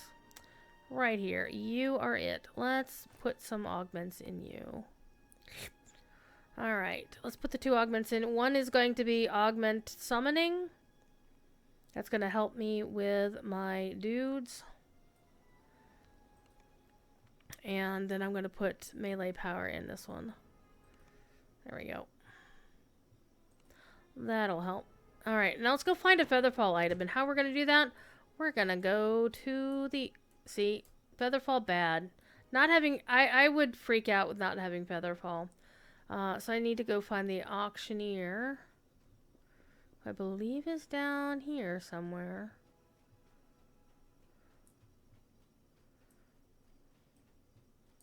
Hi. Let's go find something that says Featherfall. And we're gonna go look for 30 to 32 items that are Featherfall items. Nothing? Not a blessed thing? Are you kidding me? Let's do 25 to 32. Okay, we have sneaking boots of Featherfall, which are no better than the ones I already had. Ay. This could be unfortunate, people.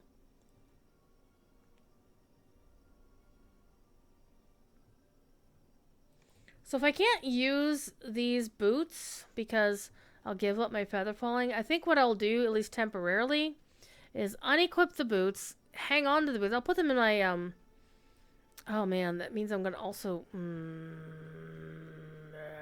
gonna lose access to those 2 augments that I just put in them. Fudge or not. Damn it, people.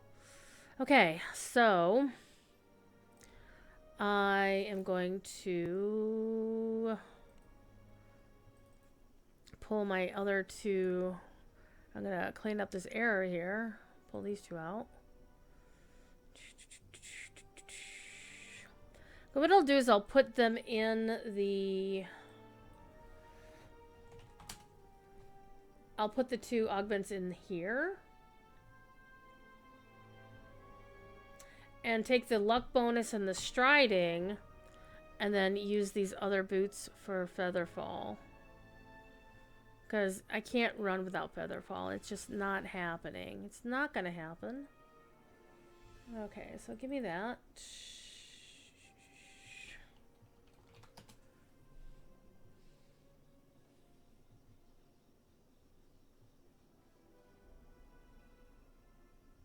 Didn't I have other boots of feather falling? Or did I sell those boots of feather falling? I didn't just sell them. Did I? I'm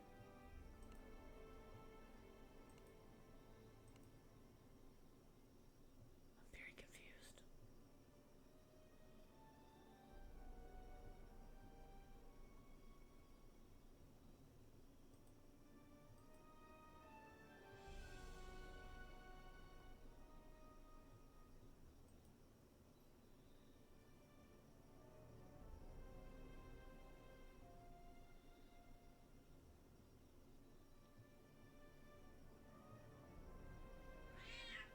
Where did they go? Did I just sell them?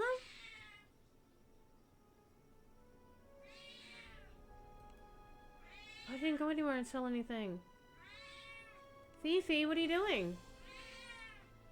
Why are you howling?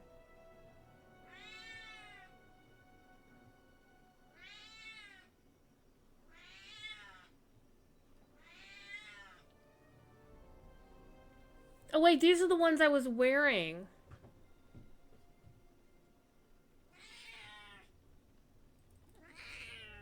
Why don't they have an MRR listed on them? I'm in level. So yeah, so here I can see them in level 24. Okay, so let me wear these. Okay, I'll wear these boots. The deft ones in level 9, I'm in level 2. Okay, so we'll do this. We'll take this. We'll unslot the gems. Oh my god. Druid, don't do this to yourself. Okay, now let me get these 2 things back. Alright, now we're going to slot them in the Epic Voice. Unlock it. Pop this open here. And yellow. And yellow. Alright. Get my trinket back anyway. So I'm not going to get XP bonuses anymore. But at least I will get the good luck and the striding. And I'll have my 2 things back. Okay. Alright. I'll just chuck those in there for now. But we're going to sell all this other crap because I don't need it. And then I'm going to switch over to... I'm also going to throw this in here because I'm not using that either. I'm going to jump over to Kyber and work on that character who also needs a lot of work before she can go. She's at level 31. I don't remember how many pips she was in. Alright. Repair. Nope. Sell all this crap. Sell this crap. All of this crap. It's going away. Any of the blues, we're selling the blues as well. Let's pull the trigger on it. There we go. We've done our gear Tetris. I feel so proud of myself. Okay. Goes in there. This comes over here. Look at how many empty spaces I got in my bags. Alright, let's get out of here. So we're going to go over to Kyber and work on the character there. Who's going to be a Morning Lord. Her gear is abysmal. Hi, TD. How are you? I'm sorry, I've been rambling and not actually looking at chat. I had something over chat. I have a thief kitty, though. I have a thief kitty. Kitty. The only boy who loves me. Nobody loves me. Just go eat worms. No.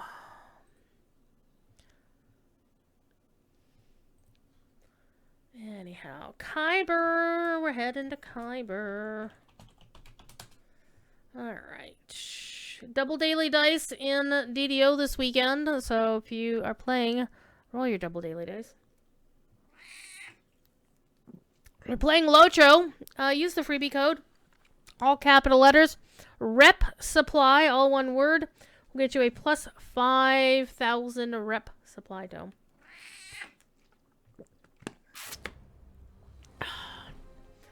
Alright.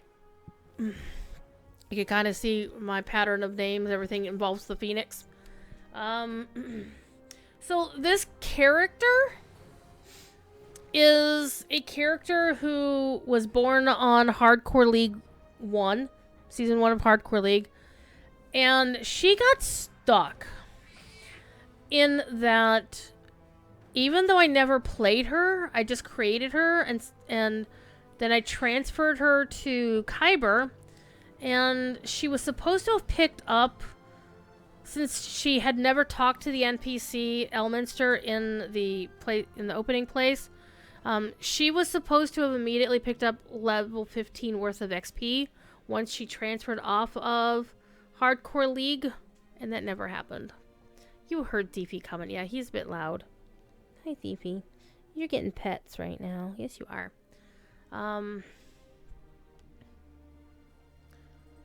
But back in the day, there was a season pass for DDO for 2 years where... That was fun. I look forward to working with you in the future. Nice. Where if you bought the season pass, you got free daily gold rolls for a year. Actually, for 2 years. And you got VIP for those 2 years. And then afterwards, you didn't get gold rolls daily anymore. But during that time, I basically did nothing on this character. Actually, Doug Glendower challenged me to take this character naked through Korthos. And at the time, I'd already had enough XP gems that she was level 6. So she had a few spells to use. So I went through Korthos with no armor, no gear. Because you don't get your Morning Lord gear until you hit level 15. Because this is an iconic character They're supposed to start at level 15 unless you start them on the hardcore league. Then they start at level 1 with everybody else and naked like everybody else. Fifi, what are you doing? He's like, I'm going to put my chin on your arm and try to sleep, or I'll just purr. He just wants to curl up. He just wants to curl up. I am a thief.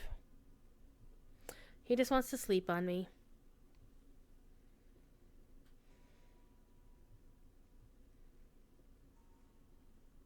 I'm a pillow.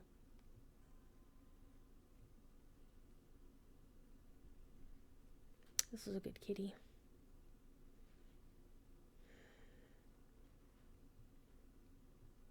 All right. You gotta go. You gotta go. Yes, you gotta go. All right. So this character needs to go visit the new vendor to get my new stuff, I do believe. Also need to check her bags. Okay, so let's go take a look at the abysmal state of her gear. She's level 31. She has 2 action points into 31. She's about a quarter of the way into the next action point. This character is a 18 cleric 2 fighter. Because the Morning Lord, the iconic elf, the iconic cleric is a Morning Lord, so you can only be an elf. And you have to take at least 1 level of cleric. And so this one is basically cleric and fighter. And if I recall correctly, I'm actually going to go look in my list of builds. Yeah, this is a Sun Domain Cleric. So this is Stromtom's Sun Domain Cleric build, and I'm ignoring the fact that the build is based on a drow, because, you know, whatevs. And so I have the correct alignment, but this was, actually the build that he was using is a pure Cleric, but I gave up the capstone for Cleric because I wanted to be able to wield bastard swords. Because I love bastard swords. So right now she's currently wielding the legendary version of the Morning Lord's bastard sword. So this is a build from like March of 2021, so it's like 3.5 years old. I'm sorry, 2.5 years old. So it doesn't take into account the new Epic Destinies or the new leveling path. However, basically the rest of the stuff is the same. So one of the things this thing does, actually this does not look like that same build.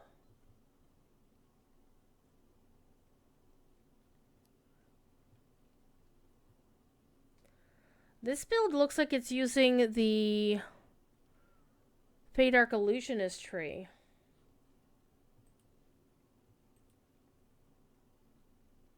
Come on, come on, come on, come on. There we go. Yeah, I'm using the Feydark Illusionist build. Hello. That's a little bit different. So I have the build set wrong here.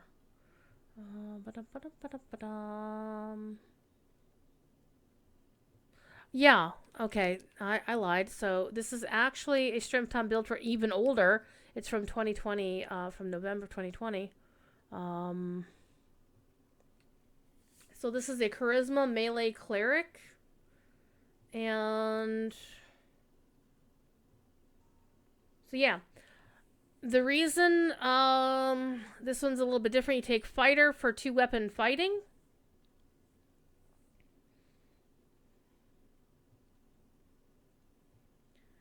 And I think I took a bonus. I messed with the feats so I could take Bastard Sword. Or else what I did with my Epic Destiny, this is what I think I did, is I went, oh damn it, wrong button. I want to keep both windows open. Is when I went to Epic Destinies, what I did is I went to Divine Crusader for a lot of my stuff, as you can see here. A lot of good sexiness. But one of the best things about Divine Crusader is that you can make a bastard sword your favorite weapon, or you can actually make any weapon as your favorite weapon, regardless of your religion. But you still have to get proficiency somehow. So I took a fighter.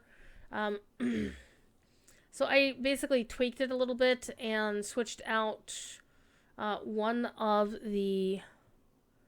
actually, this is a war domain. So as a war domain, this is not sun domain. This is war domain.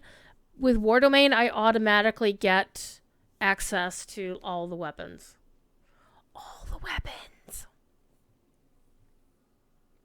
Except exotics. You still have to get the exotics. But yeah, I have Bastard Sword. So I'm using a Bastard Sword and a shield. So what I really want to do here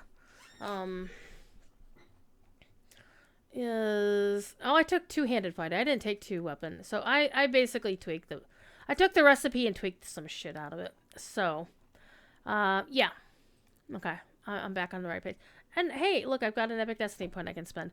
I'm about to get another one. Actually, let's go. Look at that bastard sword. I'm all flamey. I am going to go to the Clifftop Tower District. So the fox that's running around is my Fade Arc familiar. And it's going to follow me around a lot. It'll be fun.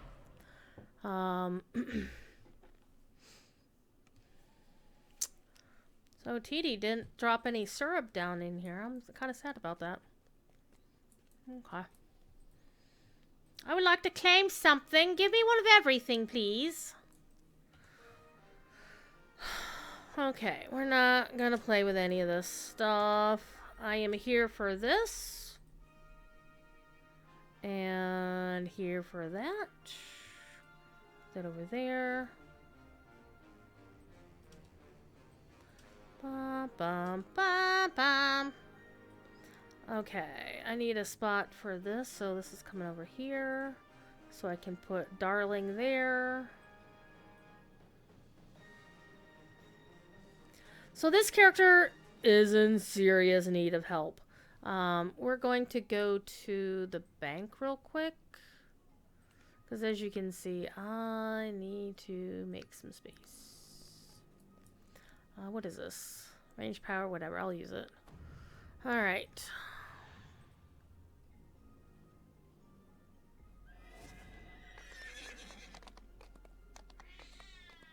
No, you old grumpy man.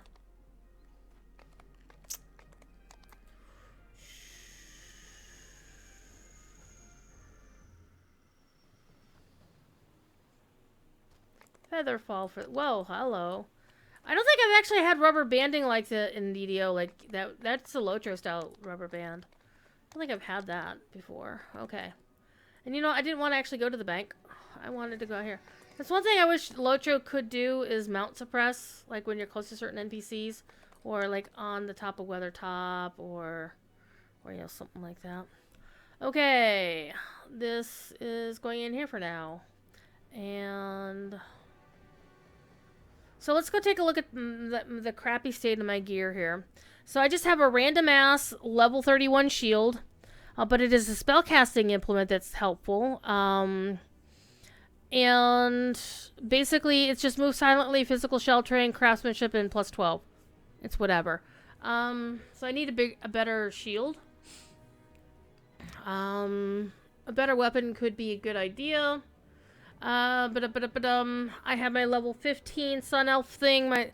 So basically, like, half of my gear is, like, lobby shit. Or, you know, whatevs. So we're gonna run some quests to see if we can get some gear. I could go back to go back to Isle of Dread. I could also run through Feywild. But the Feywild gear is level 29. I think I want to run something at level 32, though. Just to get something. So yeah, a lot of this crap is still... Well, at least I have this Ring of Feather Falling, which has plus 13 to Charisma, which is nice in the Insightful MRR, and some UMD. And since I'm a cleric, turning undead! We're gonna turn undead! It's gonna be amazing! So yeah, being Domain of War is really nice because you get Tactical DCs are really nice, and you get hit and damage with melee and ranged weapons up to 20th level. And when you turn undead, you and your party gain a bonus to melee and ranged attack power equal to half your cleric levels for 20 seconds. And for me, half my cleric levels would be 9 versus 10. See, this is the one thing. Improved Domain of War means you are automatically proficient in any weapon at all. You don't need to take a special feat for it. You could just use it and you're fine. I love it. And this one is actually an active one, and you get Holy Sword as an SLA. Holy Sword is amazing. I love it. And even though I'm using sword and board, bastard swords count for two-handed fighting. So you do a lot more damage with two-handed fighting. And you get strike through chance. It says when using you can hardly rate it, but when using a bastard sword or a dwarven war axe in your main, and a shield or rune armor nothing in your offhand, you now apply 25% more of your appropriate ability score to modifier to your damage. This adds to the existing 10% bonus for wielding a hand and a half weapon. So basically I do a lot more damage for using a bastard sword and having a shield. Now, if I had an orb in my offhand, that would be good. A runey if I had rune arm proficiency, or nothing in my offhand. So that would be sexy. Be sexy. All right.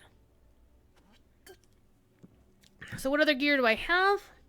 I'm actually kind of sad that I'm not using this because I'm not getting as much XP as I could be. I really would like to use it as well, but the problem is I got these really nice gloves, and so if I get something to replace those gloves, I can then use my epic voice again. I mean, I have gloves somewhere in here. Yes, question mark. Hands. Nope. But I do have my original Morning Lord, so it's just like that. So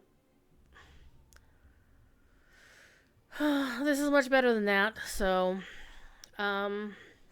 it's level 29. So we're going to do something level 30 and higher, but now I'm going to spend my brand new Epic Destiny points, because I have one of them now. I should have two. Didn't I just get a book for another one? And I did not. However, I did forget something, which is to go back to the vault keeper lady. Come here, you. Oh, we'll just reopen that. Come here. Come here. Come on, come on. Here we go. Zoop.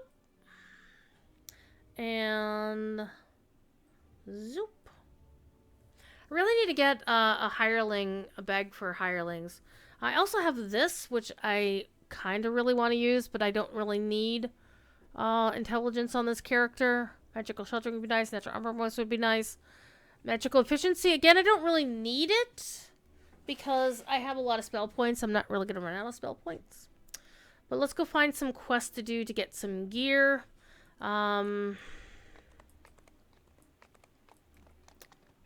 not really been all that cheerful or happy about the gear that I can get from the current expansion. I mean, it's decent, but it's not great, honestly. Okay, so let's go see what we can do. So this character has not done most quests. Look at this. Hardly done a damn quest, because that's the whole point. This character leveled explicitly through daily dice. I did a few more grave things on this character, but I did a couple of them, but that's about it. I should actually, I should run the more grave things. Those would be fun.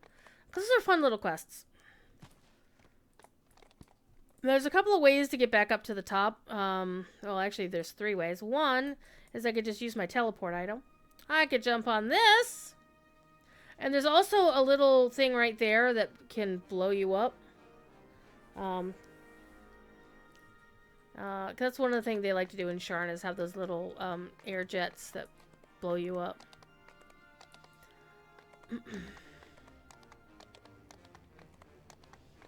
So we're gonna do the gatekeeper. Hi. Yeah, we're gonna... I don't know, that's the kill 10 rats quest. We're not gonna do that yet. We're gonna go do the lower quad. Because if we do the one quest in the lower quad, and I probably won't have time to do all... I might actually do it as the first quest in the chain. There is a chance it will drop... Oh yeah, I apparently have run that quest before. Because I can see that he's already asking me, for, it's like, hey, do you want to rerun this quest? But...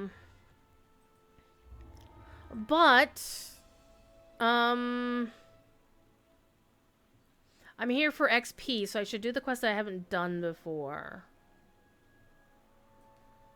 I should do that. Alright, let me use my Epic Destiny point here that's waiting on me. Shield of Justice. That could actually be useful because I am using a shield. That could also be good.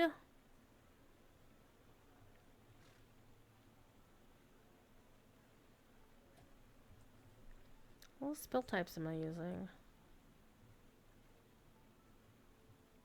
Apparently I don't have any... Oh, Maximize or Quicken. Wait, no. I don't have a school of spells that I'm doing.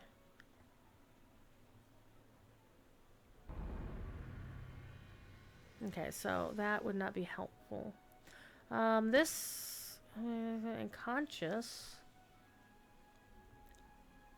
This would be good if I was actually using the Epic Destiny form, but I'm not.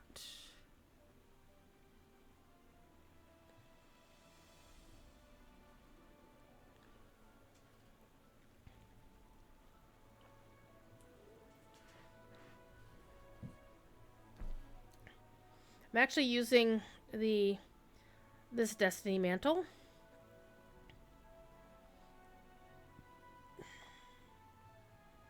Alright, so... That one can actually be kind of fun.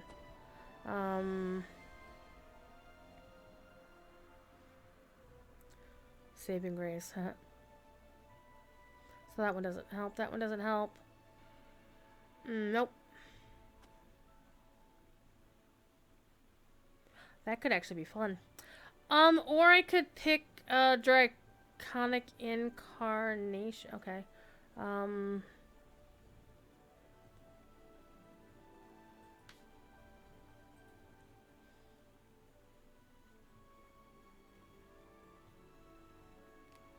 That would be good. Bonus to all spell DCs, melee power, range power, sneak attack dice, spell points in your... That could actually be interesting.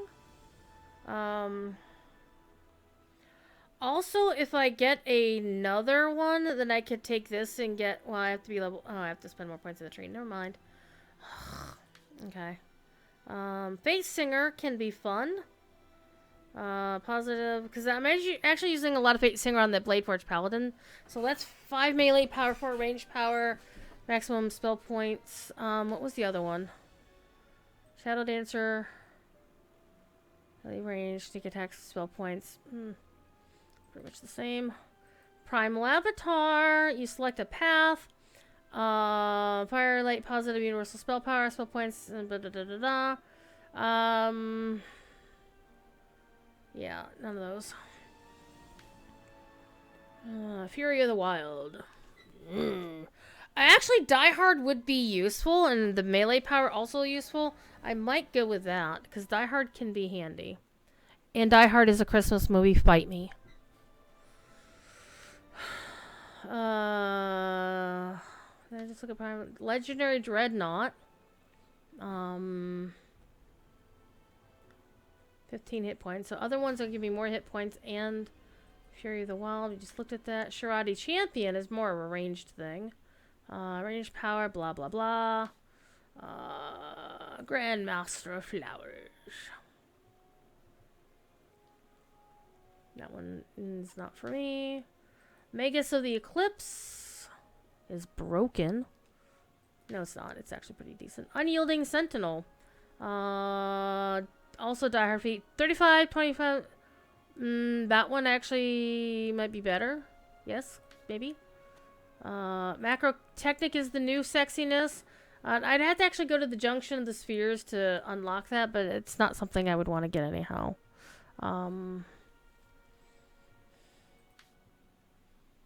So I think right now, Legendary Dreadnought seems to be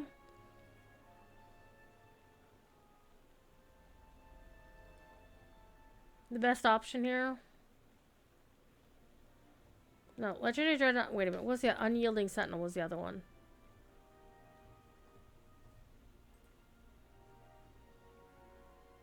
Yeah, I think we're gonna go with this one because we get more hit points, more spell points, and 5 melee power. I think this is where we're going.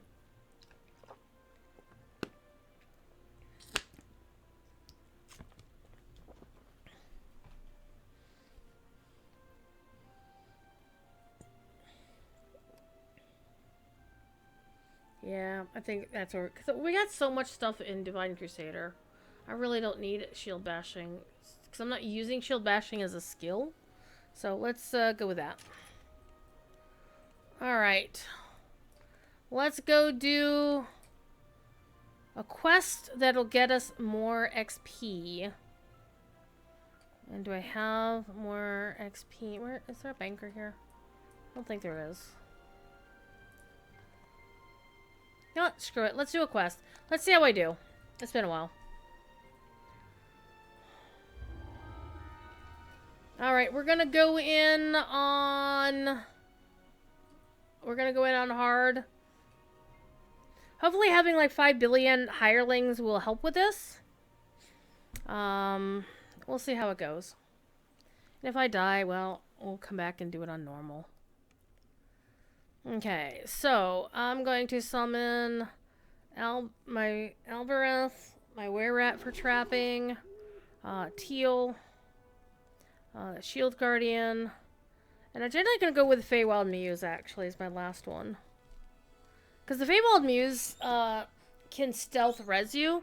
It's not an active skill you can make him do, but you can definitely... And also, I can summon monsters. So we're going to summon Berserkira. So summoning an Orthon is fun. Let's summon an Orthon. Oh, wait. I can't cast it? What the shit? Rude. Makes me unhappy. Alright, let's do the thing. You step into the lavishly decorated entrance to Barrington Worthridge's penthouse suite. Apparently, he keeps the Eye of Danvi locked away in a gallery with the rest of his collection of rare artifacts.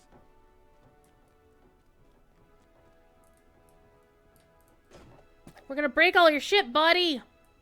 Okay, red is Red Star. Okay. And we want to go here. A shimmering barrier blocks the entrance to this chamber. Opposites attract. A power conduit on the ceiling snakes into a nearby room. And the hires already know what's up. A configuration of gears connects to a power conduit that leads out of this room.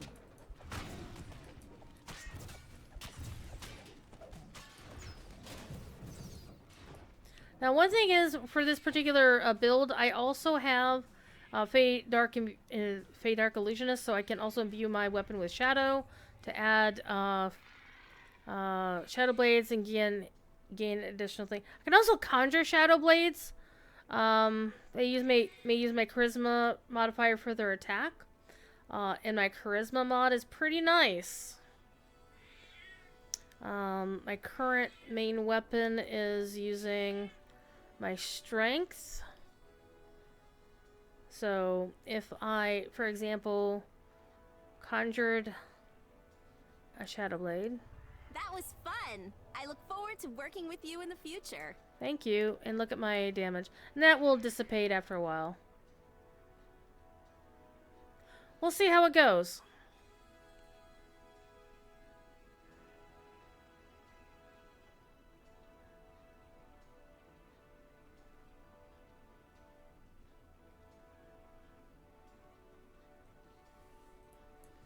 Okay, so...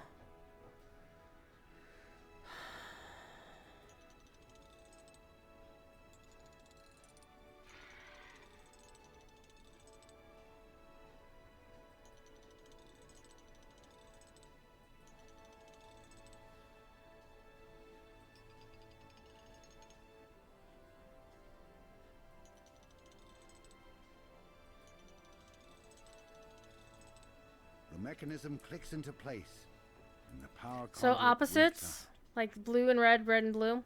All right. Let's see how this Shadow Blade works. And now we can go in here.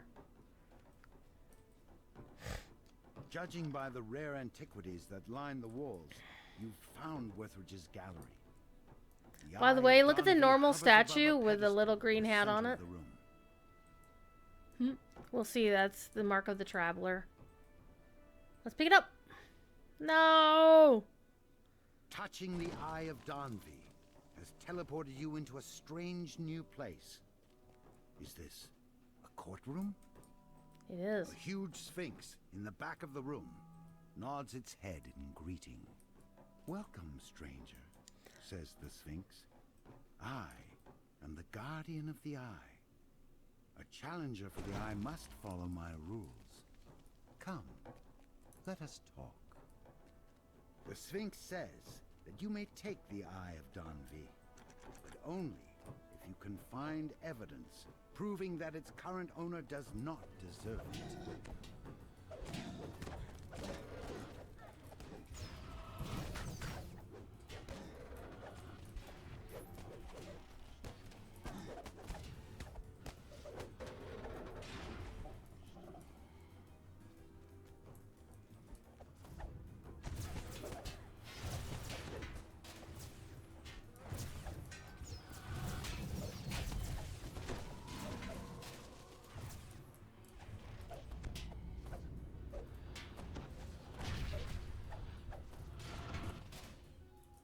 Wish you could just break that, right?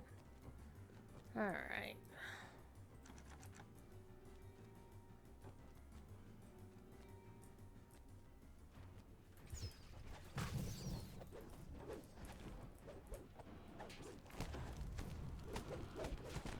So I can't use a Radiant Flourish because it needs to have a favored weapon. So I think what I will do is actually put my Bastard Sword back on. Alright, before we go wacky here, let's see where I can go. Okay, we need to find 5 pieces of evidence.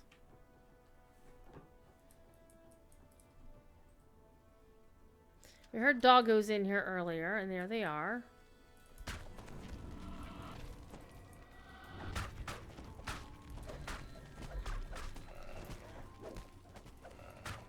My implosion aura isn't doing much of anything. It's kind of unfortunate.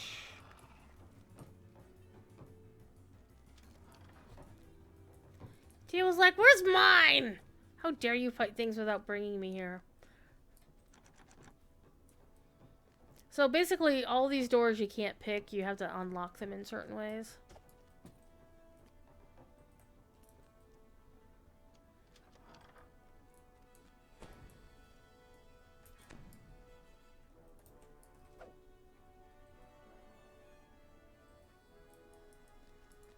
And of course, this being me, I'm going to want to find everything.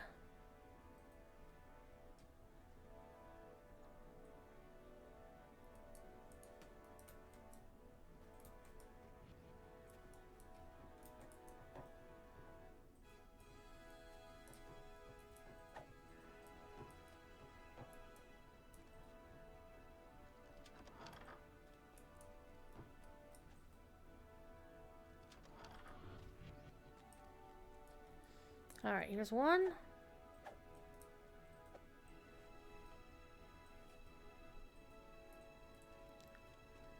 We have never figured out what to do with Snuggles the doggo. You can't bother Snuggles at all.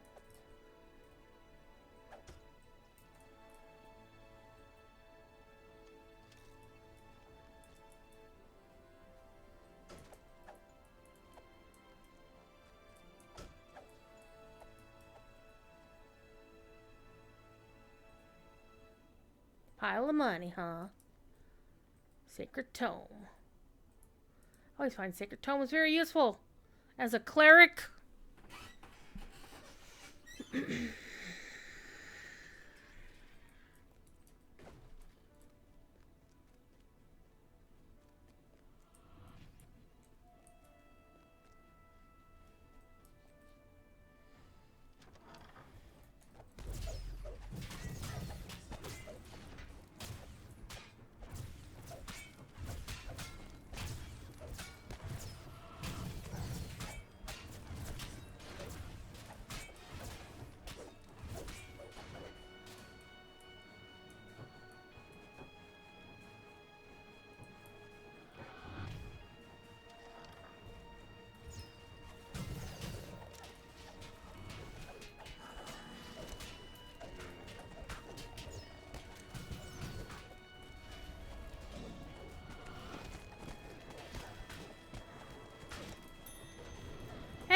my guild leveled up! My guild here on Kyber is small pocket change, so... Fries are done.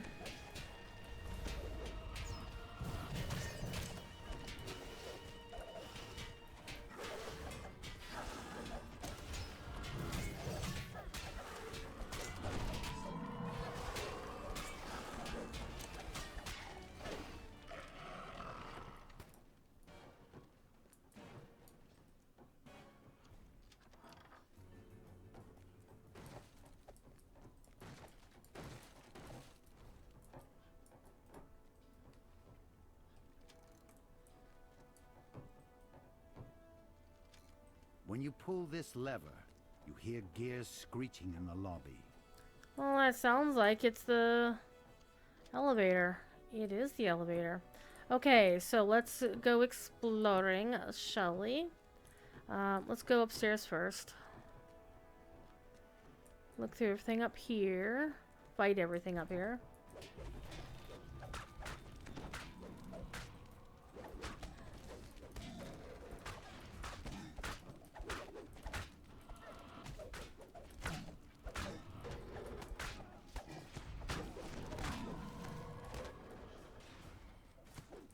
Shield Guardian on Shield Guardian action going on here.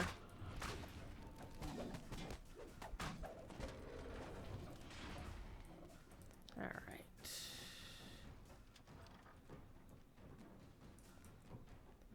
Illusion, what are you hiding? Alright, another piece of evidence. And there's something back here. It gives me the, like, there's a trap above my head, which is very bizarre.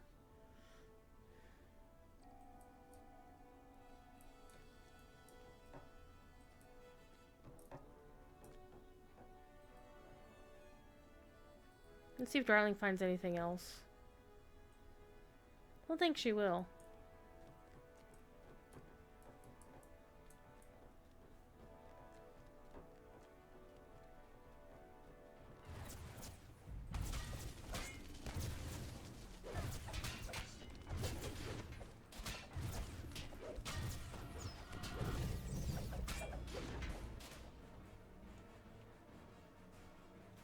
Oh yeah, I've got the Cloak of Night from Night Rebels. I think that's one thing I did do on Kyber one year, as I did grind in Night Rebels a while back. This is just a shrine, everybody shrine. You know, someone put on my buffs.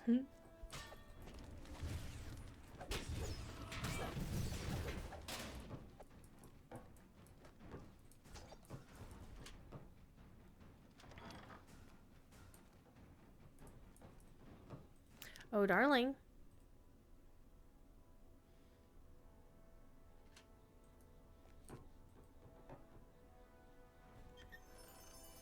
Okay, Necklace of Spot. Not so helpful for me, but still. Alright. Obviously a kid's room with a dollhouse and some blocks.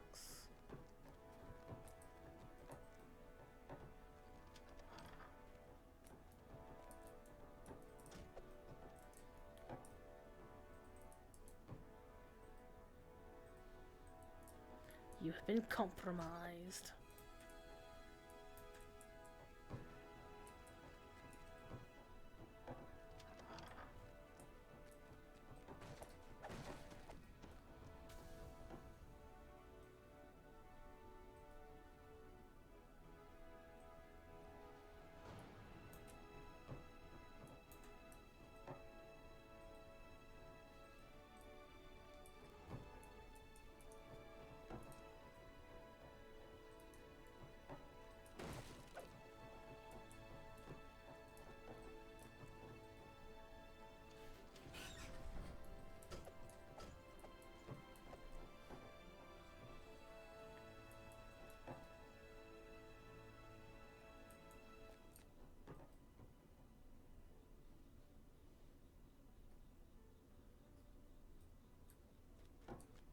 More evidence.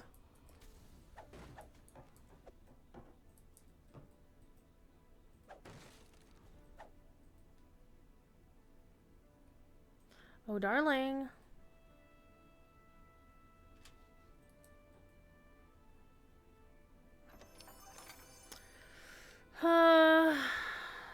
Base damage rating, not as good as the one I've got. Though the healing imps would be nice.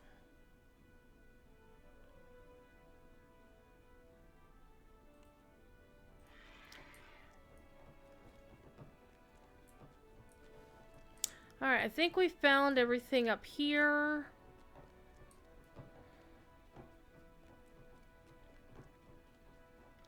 I want to go to court until I know I got the other 2 items. And there's rooms we haven't been in yet.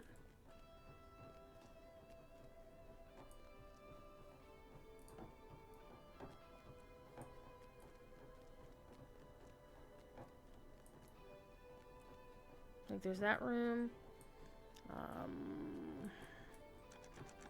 Still can't get in there though.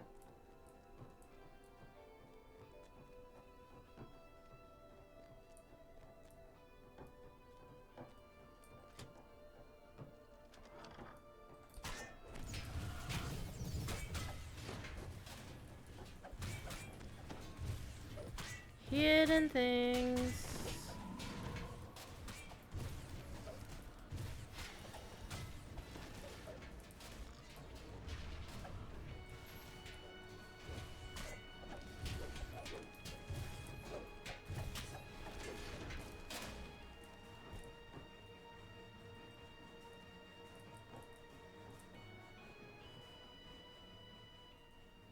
One more item to find.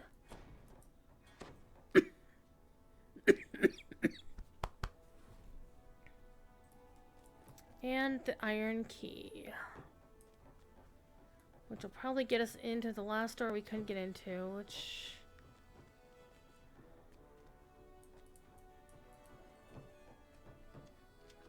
We can get in here now. This is just shrine, restroom.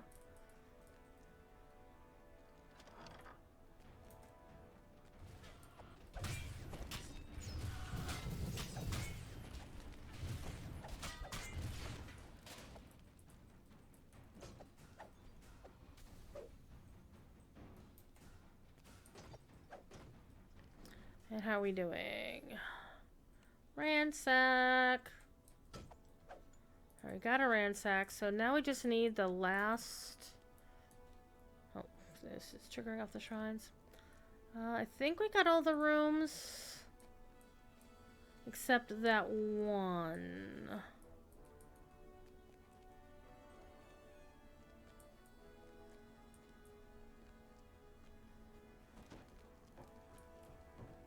Except the one back here.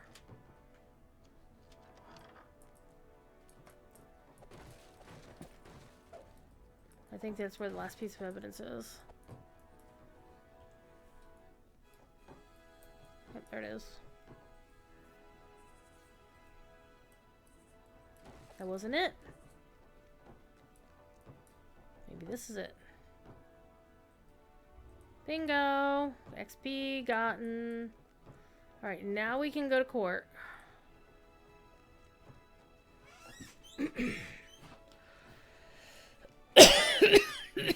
Pardon me.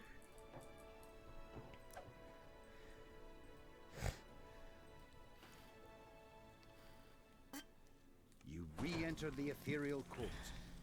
The Sphinx dominates the room as before. But this time, an apparition of a man sits beside it. Empty benches line the walls.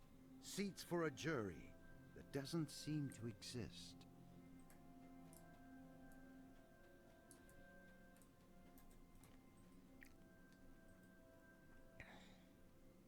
You tell the Sphinx which charge you wish to prove. Then, an illusory jury appears before your eyes, eager to begin.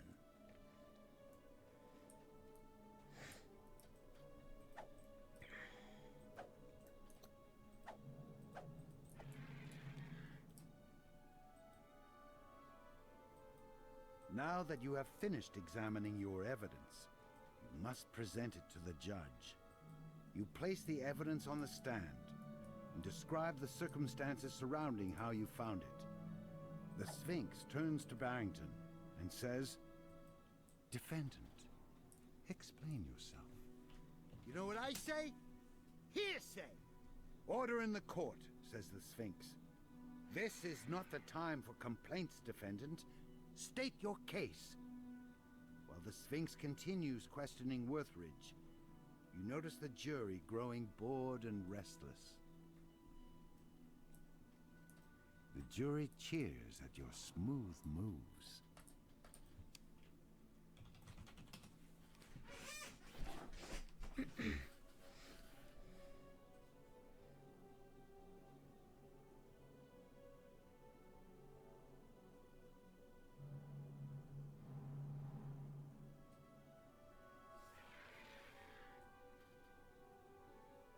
The jury cheers at your smooth moves.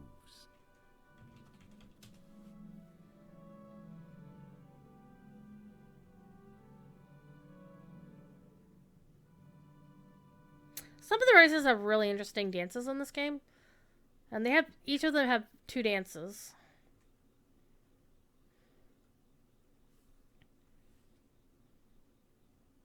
The jury cheers at your smooth moves. They like me.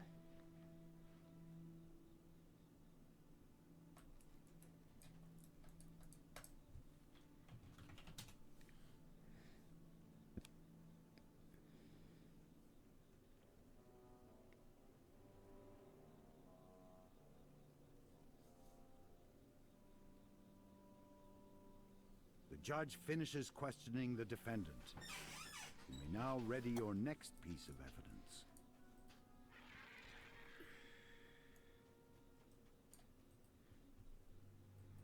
You place the evidence on the stand and describe the circumstances surrounding how you found it. The Sphinx turns to Barrington and says, "Defendant, explain yourself." Worthridge shrugs. "I've never heard of that in my life, Your Honor." He turns to you. Who do you think you are, presenting this fake evidence? No one's gonna believe a swindler like you. "Order in the court," says the Sphinx. "This is not the time for complaints, defendant. State your case." While the Sphinx continues questioning Worthridge, you notice the jury growing bored and restless. That's not what I meant. Don't twist my words.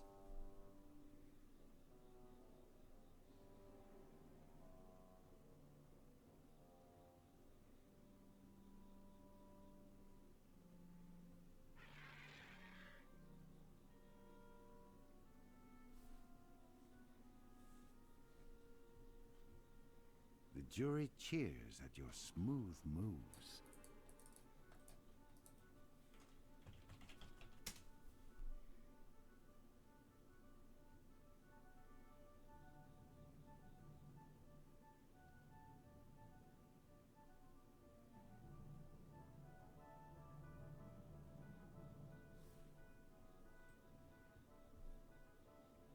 The jury cheers at your smooth moves.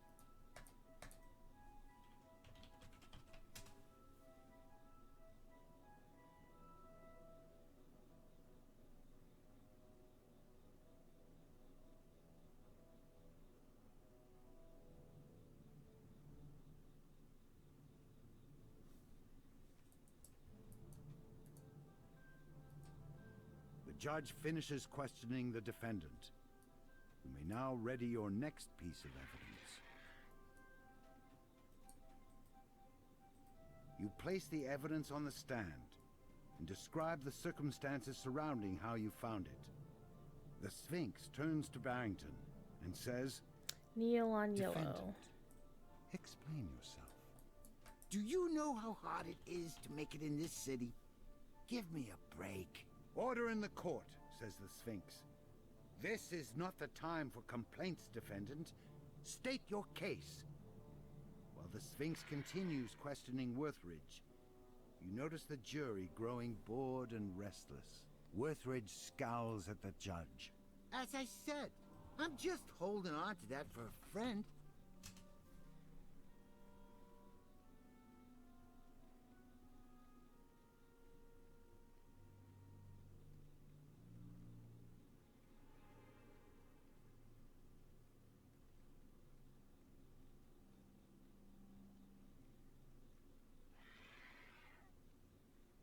The The jury cheers at your smooth moves.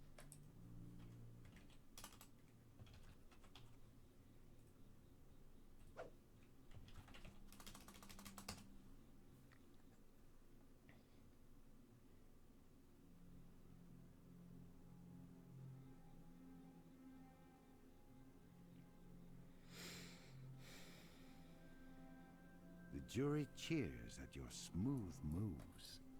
Am I not gonna get to knee a little?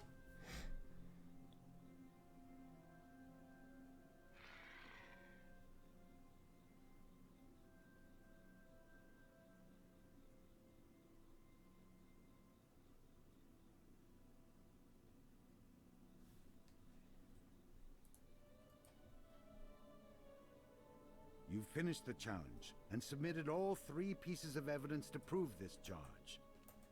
The Sphinx beckons you over. I have reached a verdict. Come, let us talk. Next.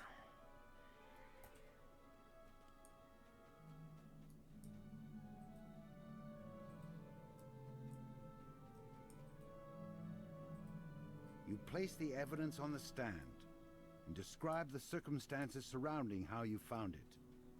The Sphinx turns to Barrington and says, "Defendant, explain yourself." Do you know how hard it is to make it in this city? Give me a break. "Order in the court," says the Sphinx. "This is not the time for complaints, defendant.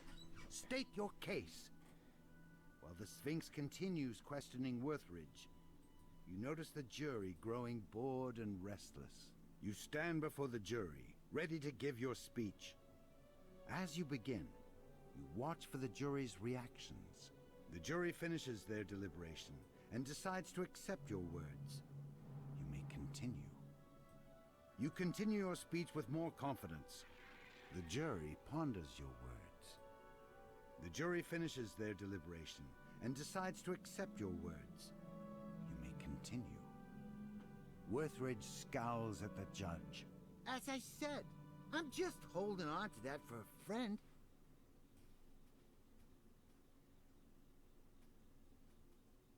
You conclude your speech. The jury considers you, deep in thought. You hope you have impressed the jurors enough to keep them in your favor. The judge finishes questioning the defendant. You may now ready your next piece of evidence. You place the evidence on the stand and describe the circumstances surrounding how you found it. The Sphinx turns to Barrington and says, "Defendant, explain yourself." You know what I say? Hearsay! "Order in the court," says the Sphinx. "This is not the time for complaints, defendant. State your case." While the Sphinx continues questioning Worthridge, you notice the jury growing bored and restless. You stand before the jury, ready to give your speech. As you begin, you watch for the jury's reactions.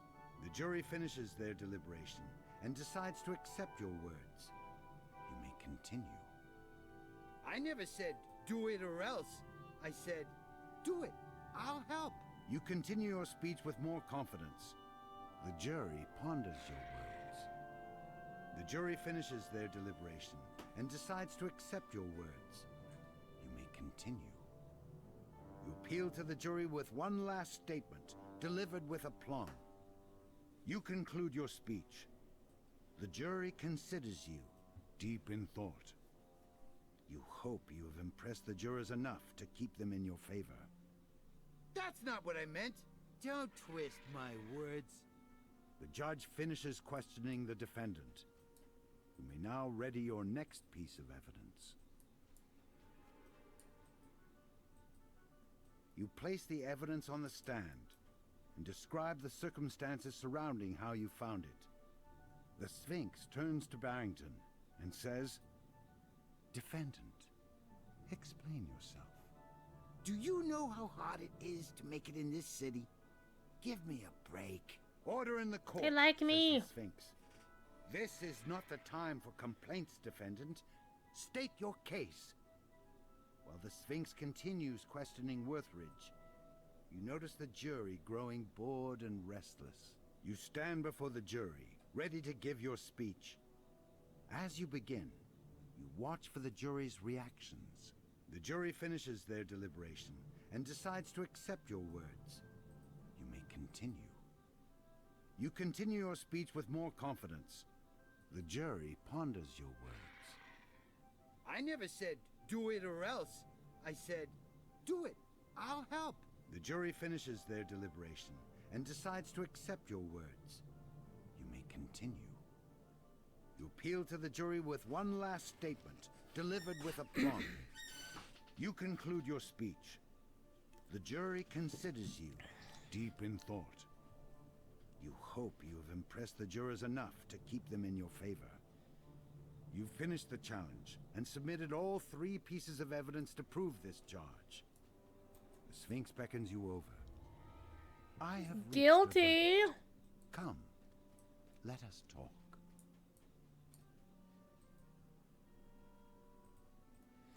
This one we're gonna need some friends for. You place the evidence on the stand and describe the circumstances surrounding how you found it. The Sphinx turns to Barrington and says, Defendant, explain yourself. Worthridge shrugs. I've never heard of that in my life, Your Honor. Turns to you. Who do you think you are, presenting this fake evidence? No one's gonna believe a swindler like you. Order in the court, says the Sphinx. This is not the time for complaints, defendant. State your case. The Sphinx continues questioning Worthridge. You notice the jury growing bored and restless. I never said, do it or else. I said, do it. I'll help. Just as the others fade, a new wave of enemies appears.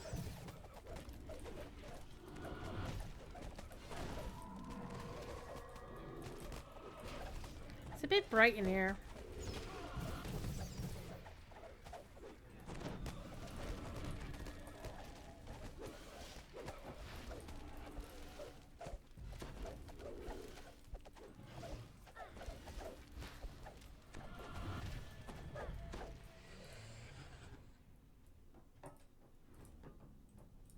Yet more foes enter the court.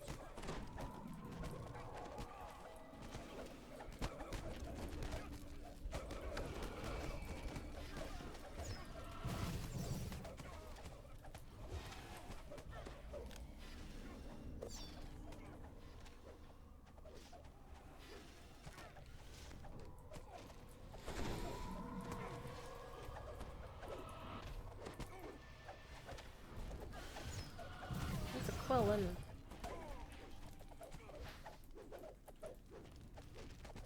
Let's bring him back here. He's stuck in the thing. Oh, he got me.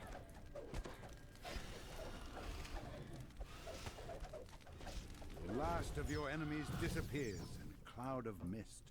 The judge finishes questioning the defendant. You may now ready your next piece of evidence. You place the evidence on the stand and describe the circumstances surrounding how you found it. The Sphinx turns to Barrington and says, Defendant, explain yourself.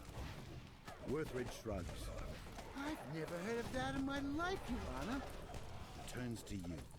Who do you think you are, presenting this fake evidence? No one's gonna believe a swindler like you. Order in the court, says the Sphinx. This is not the time for complaints, defendant. State your case. The Sphinx continues questioning Worthridge. You notice the jury growing bored and restless. Just as the others fade, a new wave of enemies appears.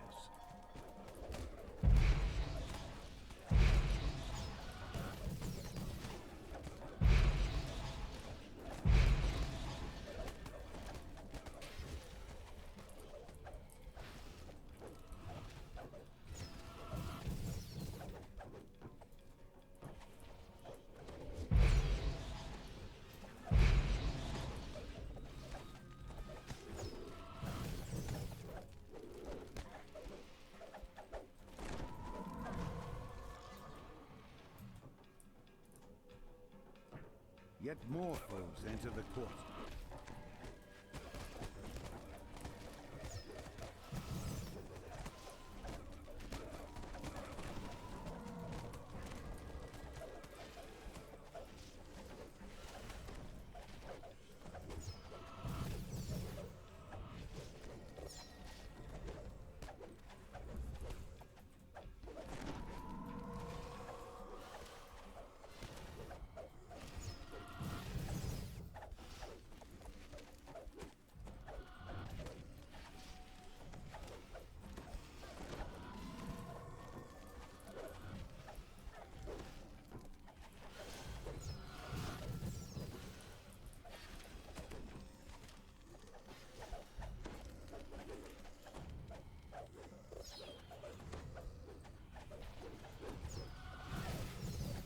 I'm running out of spell points.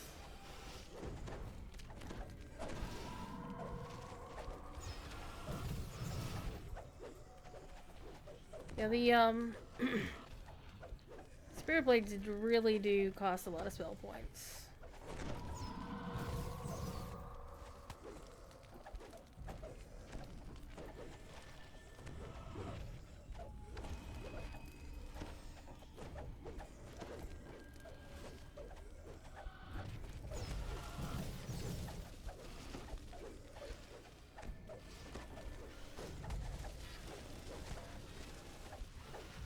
The last of your enemies disappears in a cloud of mist.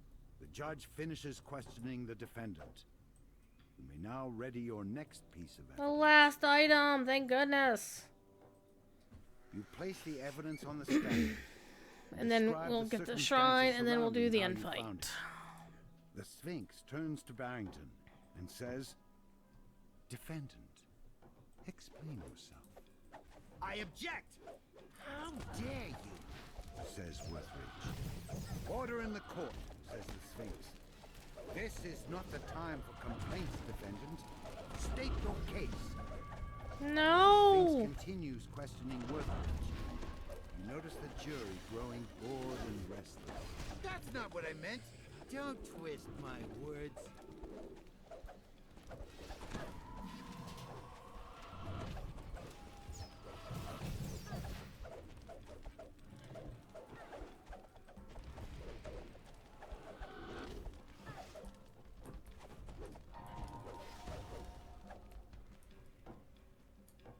Next! Just as the others fade, a new wave of enemies appears.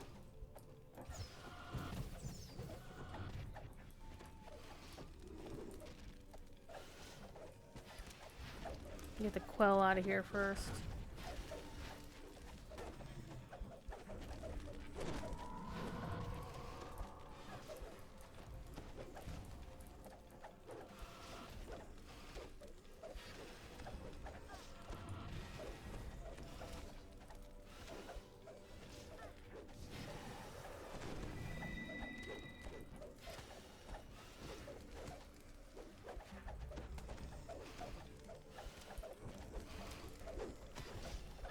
Man, it sounds like we're doing a lot of whiffing, but we're getting down. It's just taking some time.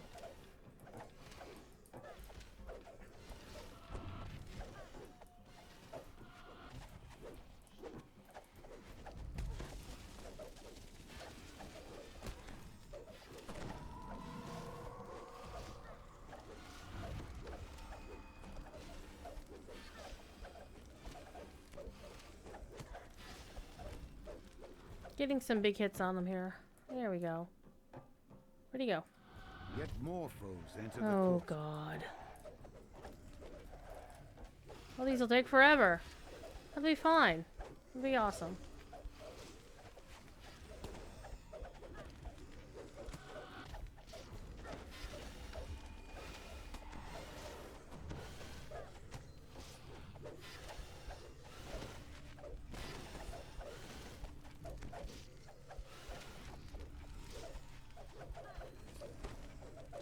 Well, not really doing any damage to us either, so...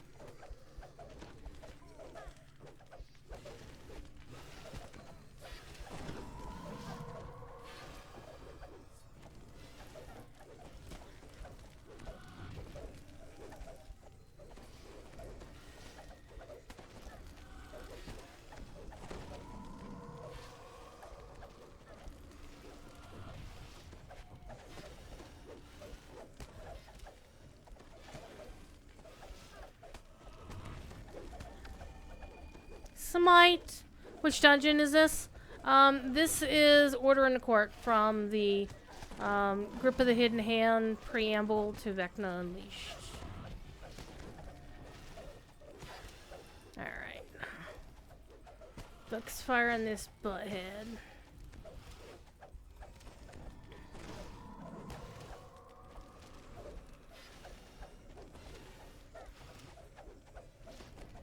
How you doing? Welcome to the stream.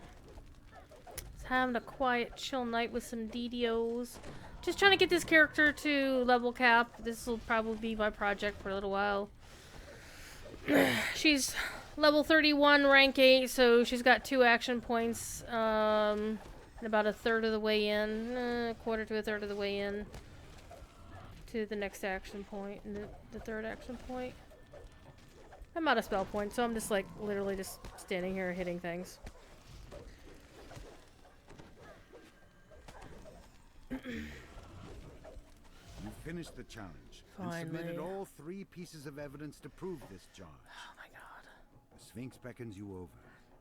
I'm gonna use the shrine first. Nothing like a well-deserved rest. Then we'll talk to the Sphinx, because the Sphinx kind of white.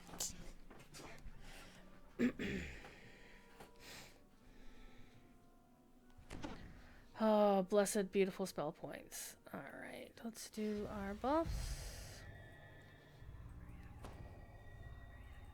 I don't need all half of these. I mean, the Sphinx will just bring up a portal to send us to the thing, so I'm just doing it now so I don't forget. So I played D&D this afternoon with my friends. We had a lot of fun. Had a little bit of chaos and drama at the very end of the thing. With all the evidence, Yay, I can do the you thing. were confident that Barrington Worthridge would be proven guilty. Now We did that the the thing. Sphinx has announced their ruling, the eye is yours. Worthridge sighs in defeat. Fair trial? What bunk? If I had more time to organize my things, this all would have gone different. Don't get cocky. Hidden Hand isn't gonna let the other eyes go so easy. You leave the court, only to find Worthridge, real this time, waiting for you, accompanied by a group of Hidden Hand cultists. Thought you could sneak in here and steal the eye without me knowing. The second you tripped my security system, I started rounding up my friends here. Bold effort. But it's time for you. Sit down.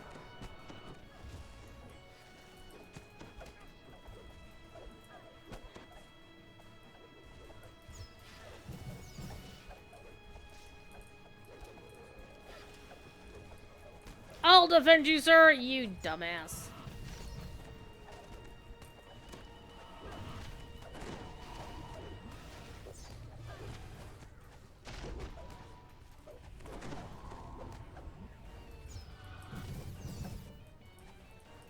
That is what we call lag, kids. I haven't played for a while. Do we get back into DDO and Locho? Hell yeah, I'll come back to both. Locho's doing update 37 next week on Tuesday. They're adding River Hobbits and Lindleby Hobbit Premium Homes to the game. The last of the cultists falls, leaving only Worthridge glowering in the corner. I'm Bravo. gonna take the You finally eye. got what you wanted.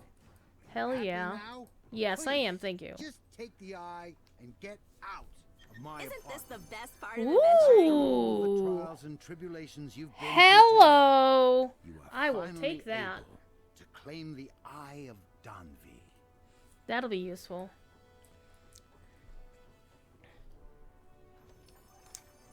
When was the last time that you played Locho or DDO? Out of idle curiosity, I can give you at least Oh, open it quick. a little bit of a précis as to what's been going on since then. Alrighty, so that was fun. It's also 12:30 in the morning. Gonna have a little chat, but then I have got to go because it's a work day. It's work night for me. I have to work tomorrow.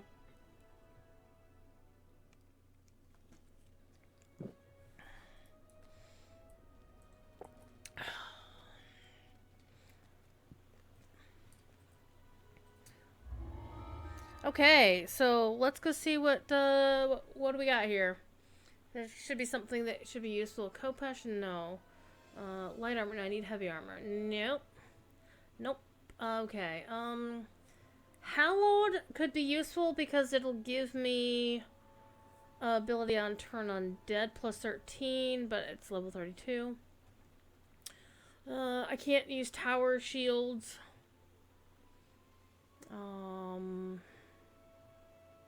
Wait, I should be able to use tower shields. Hang on, hold on, hold up. Hold it. Hold it. No, feats, duh.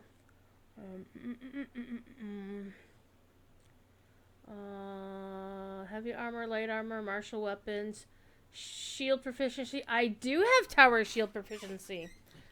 Hell yeah. So I could take this, and when I ding, I could use that. That would be nice. So basically I can use any armor, any weapon, any shield. So I can use towers on this character, which would be really nice. But my spell failure is going to be 50%. That's going to suck. Except if I'm proficient, I don't...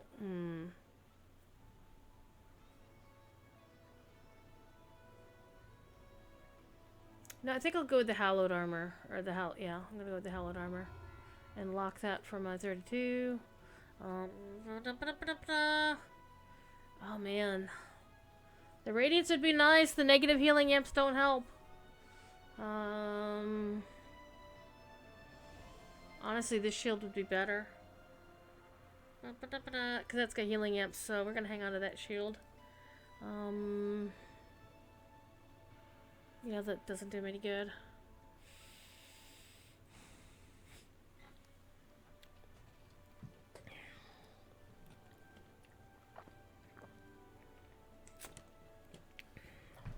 Could probably do another quest, maybe. I kind of want to do this one again. Just in case I might loot 13. There's a bastard sword that you can get in this quest that's like really, really good. And I want it so badly. It was actually funny. The first time I did this quest, I was running with a friend. And they were playing their Dark Apostate, which doesn't use bastard swords. And they looted Legendary 13. And I was on a character that used bastard swords. And the bastard kept the bastard sword. Oh man. I still haven't quite forgiven him for that. Or I could do one of the other two. I'm here for the XP. I'll go for the XP. I'll be good. Alright. The Eye of Lamania. Oh, in the huge tree. Got it. Okay. This one's a decent quest. It doesn't take too long either. With the giant, is there a cooldown? Can I summon my Orthon? Hey, I can summon my Orthon now. That's nice.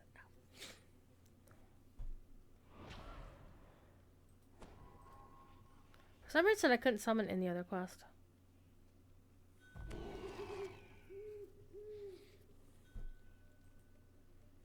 So I have all the more recent expansions from like Ravenloft onward to run. No, there isn't a cooldown to rerun a quest. It's basically if you run a quest too often in a small amount of time, you trigger what's called the ransack, a ransack thing, where you can only loot it so many times during a certain period of time. Otherwise, it will stop allowing you to loot. Eventually, it'll decrease the quality of the loot as time passes. Got Darlin, we've got the Shield Guardian. So this character would have been good to run on that quest I'd done earlier in the stream, because she has Dispel Magic and she could open that secret chamber in the Isle of Dread. Okay. I don't need Spawn Screen. I don't need Secret Eternal Rest. True Seeing good. Holy Aura good. Holy Sword. No, Master Domain of War. Never mind. It's the same thing as Holy Sword. It's the same icon, which is a little bit puzzling. Alright. I have most, but might be missing the last one or two. Isn't that an XP thing too? No, you can still run the quest over and over and over Warforged, again. guarding You the only get, like, farmers, better wants you XP to the first time you investigate run the it per appearance of the giant life. tree, as well as But rescue actually any one of the cool farmers you things that come Standing Stone across. is doing soon This in, like, the bizarre next event patch or must be something, related to the Eye of Romania. is that they're going to make it so that if you run a quest on Heroic, it doesn't, like, if you run it again on Epic or Legendary, you still get the first time bonus when you run it on those, which I think is really cool. So, because right now first time bonuses, currently you can only get them whichever version of the quest you run. So that's going to be really cool to be able to run a quest in the other version and get your first time bonus again. So that's kind of neat. They recently made some changes to how Conquest works and how Dungeon Alerts work, because apparently a lot of people were doing things with Dungeon Alerts that were causing some performance issues in the game, shall we say.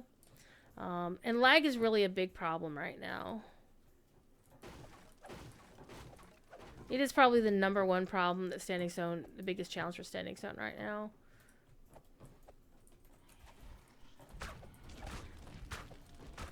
Is the servers look like they're being run by these chipmunks, and sometimes they act like them too. Okay. Oh, mysterious Remy, gimme. There's actually a chest down here by the waterfall, which I applaud Standing Stone for putting a chest underwater. The problem is hirelings can't open it. Unless I have a bell of opening myself, I won't be able to open it either, and I'm not going to spend points on a bell of opening. I do not have a bell of opening on my person. So there's a chest down there. We're not going to be able to do anything about it. Unless maybe they made a change. Let's find out. Let's bring down here. Let's summon Darling. So yeah, I don't think hirelings can actually work underwater. Yeah, she's not doing anything. Alright, let's do a little swim.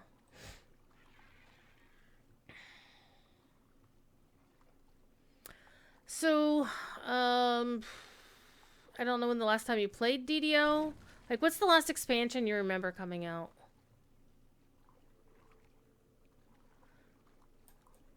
Because I didn't play... I mean, my account's pretty old. Because I got it for... You know, I was playing Locho, and I was like, oh, hey, they have another game. I might as well make an account on the thing. But I never really played it until the Ravenloft expansion came out. I've played pretty regularly since then.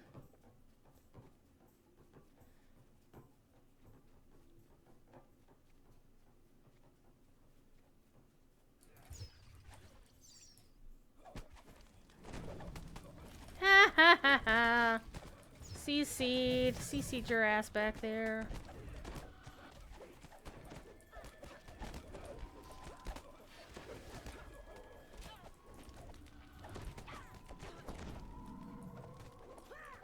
Greater color spray for the win.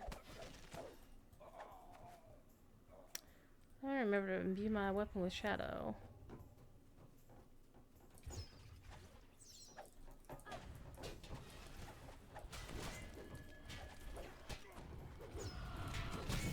I feel like I refuse to go properly. You're still here. That's nice. That's cool. That's cool.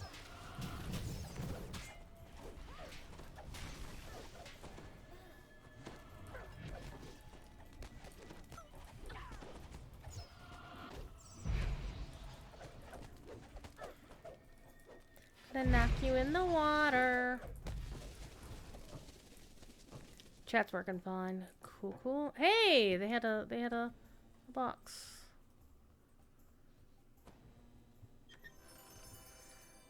Boots of Diversion will be nice.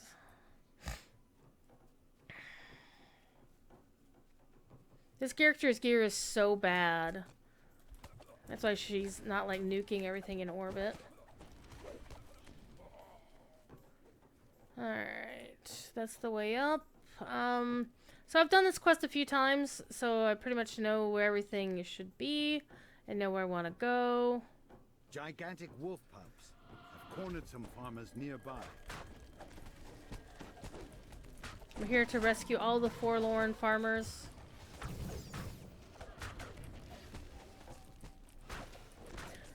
So I'm feeling a lot of DCs. Like I have, since I have 18 levels of cleric, I do have implosion aura.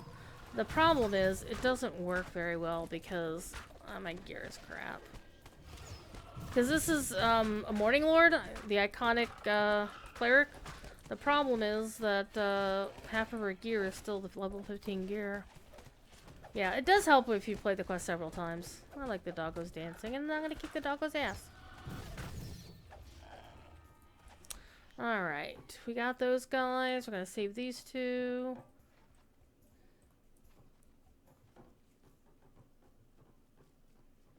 Got 6 more farmers to save, so I saved 2 over there. I know there's 2 more over there. There aren't any down here. Still don't think there are. Featherfall. I'm featherfalling a little bit further than I intended. I don't think that was supposed to happen that way, people. I don't think that was supposed to be that way. Okay. I think maybe there's a couple more farmers back here? Question mark.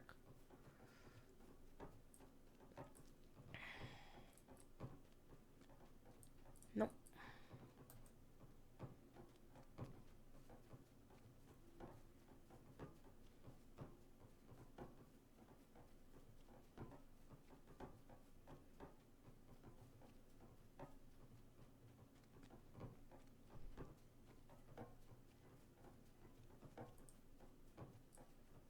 Don't think there's any in that section. I do know there's 2 more down here. Yeah, by this bit.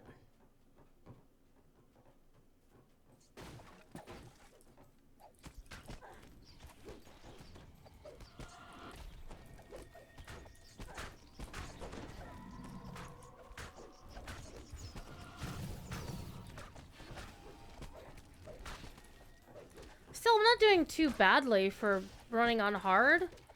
And also running on hard with crap gear. So this build is pretty strong comparatively. Give me those dragon shard fragments. You get out of here. Alright.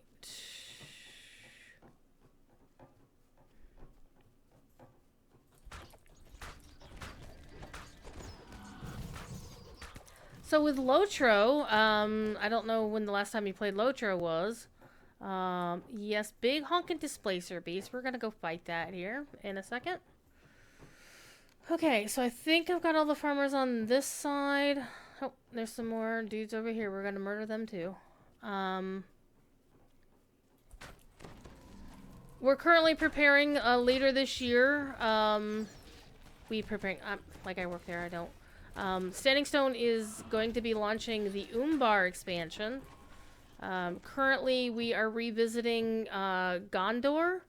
The bits of Gondor that were under the Dawnless Day back in the day. When we first got to Gondor from Rohan, we're like, oh, it's so sunny in Dol Amroth. And then we started moving into our Minas Tirith. Oh shit, it's the Dawnless Day.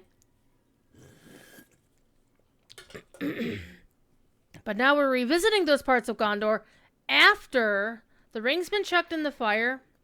That was fun.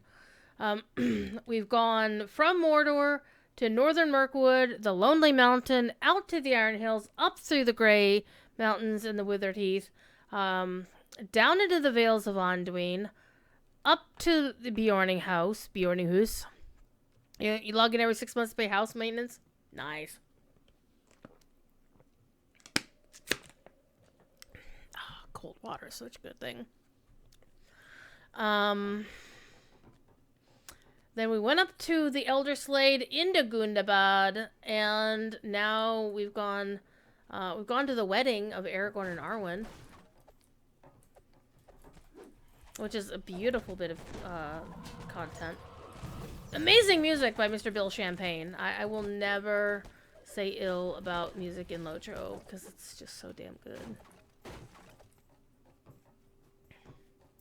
I am happy to consider Bill a friend. This displacer beast is toying with its prey.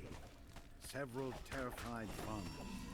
It's so cute! I feel bad about killing it. I do feel bad about killing it. It's so cute, though. Midsummer Quest is so well done. Oh, it is. It is so good. Aww. Thank you for the follow. I appreciate that. So, I've been streaming a little bit more this week. Today, I did my 2 streams. I'm on the DDO channel now. I didn't used to be, but I am now. I stream there on Thursdays around 1 o'clock.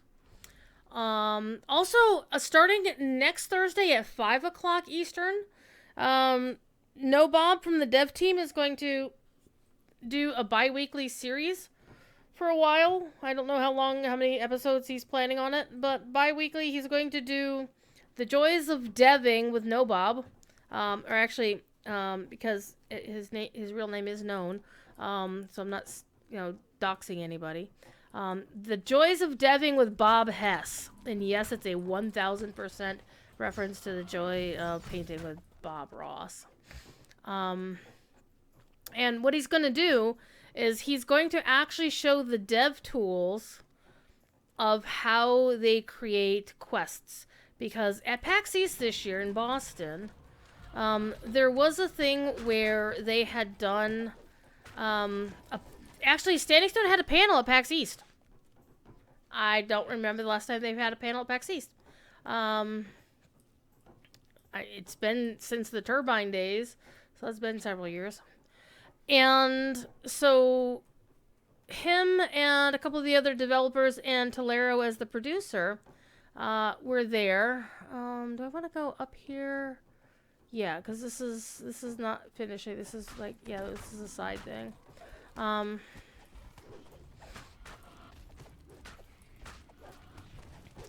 And they basically presented the idea as like, here's how we make quests in the game, and the players, the audience and players, there was a poll put up to allow people to decide which of the 3 devs' ideas, like, okay, it's kind of like Iron Chef. It's like, okay, here's your secret ingredient. It's like, well, okay, pick. The players were asked to pick a, from a series of locations and then a series of creatures. And so it wound up being a quest involving a cat and a dragon somehow, a kitty dragon. And of the 3, No Bob's was the most popular. So they were going to have Bob go on stream, because Bob used to actually stream GTA 5 for a little bit. And he's going to explain how he's going to actually make this quest. And the quest will be given, will be added to the game later this year. It'll be completely free to everybody. I have a feeling it's going to be like a Christmas quest or something. And so he's basically, they're not going to go into like all of the secret details. It's kind of like MacGyver. Like, MacGyver didn't show you all the steps on how he figured stuff out or how he solved a problem. So there's still going to be a lot of stuff that's going to be under NDA and whatnot. That howling you hear is my cat.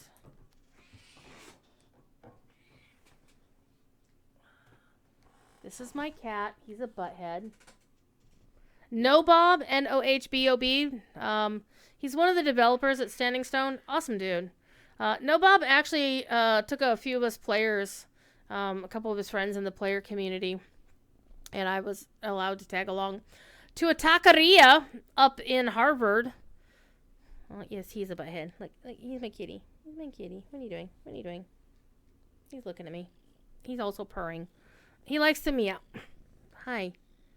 What do you want? Oh, he just wants to curl up under. He is the pepkek. He is the problem between the keyboard and the chair.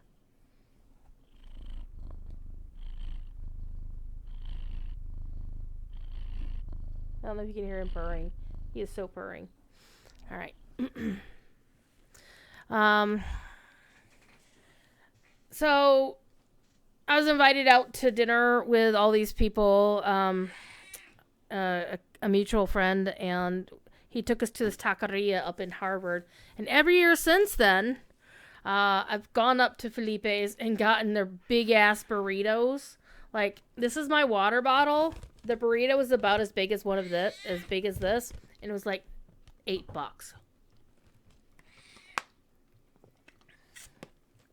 8.5, $10. No, 8.5, $9. And they're so good. All right, I thought there was a collectible up there, but there is not. I need to get something with magical efficiency on it, though. That's for sure.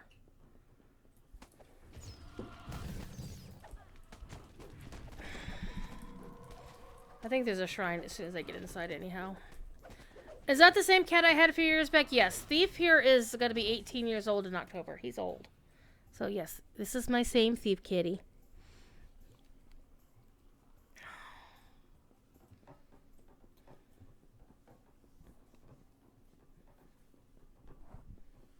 He's got his tail in my face, too.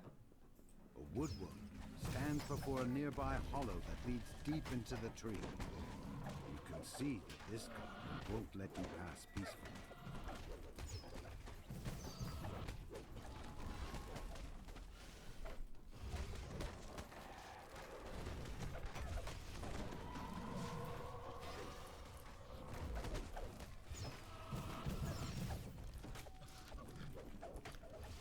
Yeah, he's a good old kitty. So last year, or for this year for PAX East, I actually stayed at a hotel way out in the boondocks. It was super cheap. So on that account, it was worth it. The fact that it was on the red line at the far, it was like just past the far end of the red line. Is out beyond the Alewife station. The good part is the Alewife station had cheap parking all weekend long, so that was really nice. The downside is everything was under construction, so it was kind of rough. And having to spend like an hour and a half getting back to... Nothing like a well-deserved rest. Is nearby. I'm hitting pumpkins, leave me alone. Alright, let's take the rest now. I think the hires can rest too, why not? The other good part of where the taqueria is Mike's Pastry. There's one of their branch locations is out there, and it's a branch location that accepts credit cards. So, my last day in Boston for PAX East this year, I went and stopped in on my way out of town. Because I had to be back at work on Monday. So, since I don't live in Boston, it's like a 13-hour drive from there, and I wasn't flying this year, because flying was insane.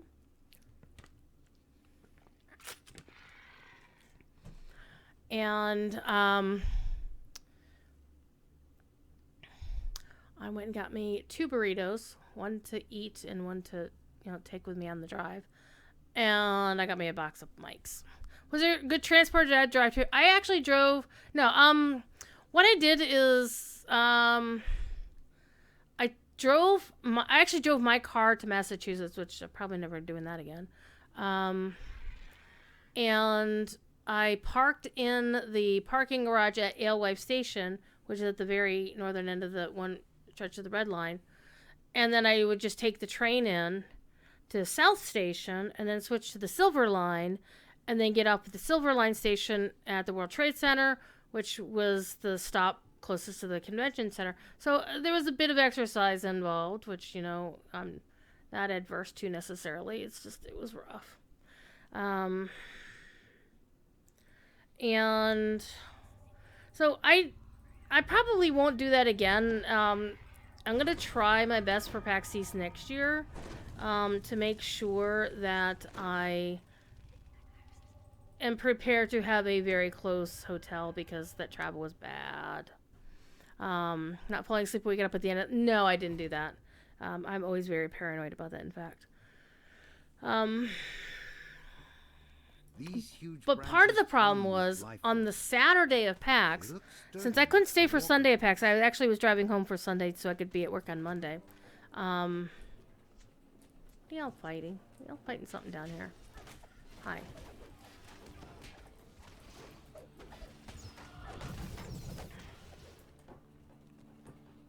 Nothing else over here?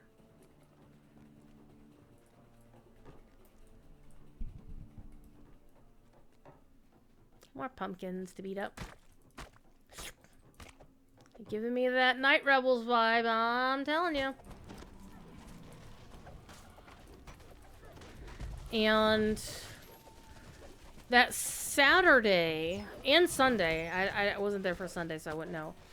They actually closed the red line from like JFK Hospital or something, or MIT or something, like somewhere like 2 stops down. Like we had to get off at Harvard actually, and they basically bussed us from Harvard to South Station, which I needed to go. Deliria with the raid. Hello, Deliria. How you doing? Big old fatty raid. It's 1 o'clock in the morning. I'm not staying here much longer. Where am I? Am I going up or down? I don't know. I don't know where I'm going. Are you guys still fighting something? Yes, you are.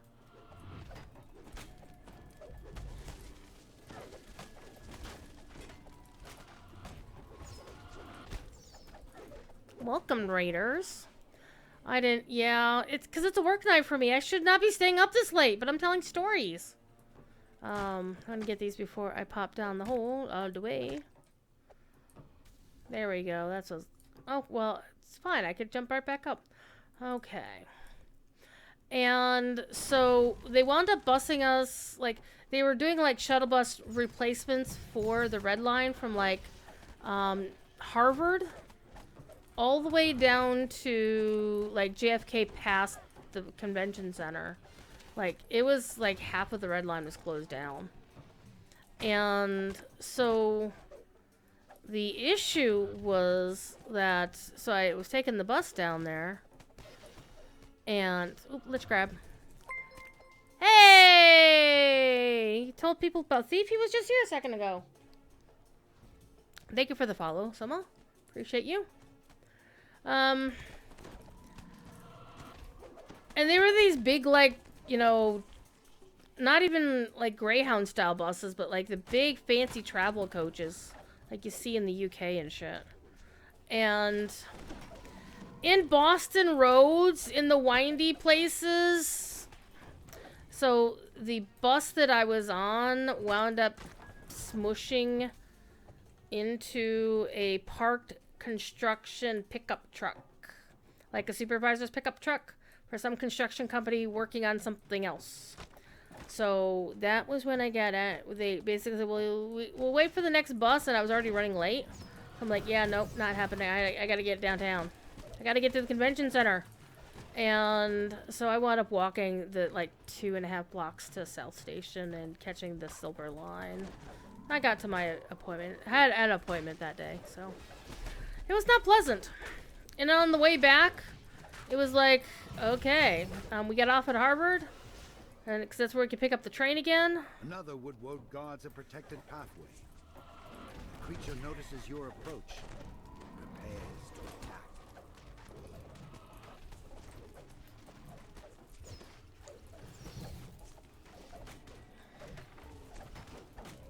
It was not fun. I got knocked down, but I'll get up again. Ain't never gonna let me down. I get knocked down. So I'm Druid's Fire. I've known Deliria for how many years now? From the Landmark days, if I recall correctly. It was at the Wildstar days. It's like all those games that shut down. You still hang out with the people that you remember playing the game with or hanging out with in that community. Might have been both, I don't know. I'm a DDO streamer. I stream on the DDO channel. Why am I even targeting this guy? Jesus. Thursdays at 1 o'clock or thereabouts. And then I'm on the Lotro channel, Lotro stream, on Fridays at 3 o'clock. I also am privileged to work for Signum University for Professor Corey Olson, the Tolkien professor. I am the digital moot facilitator and website cat herder, website team cat herder, and Discord and Twitch runner for the university.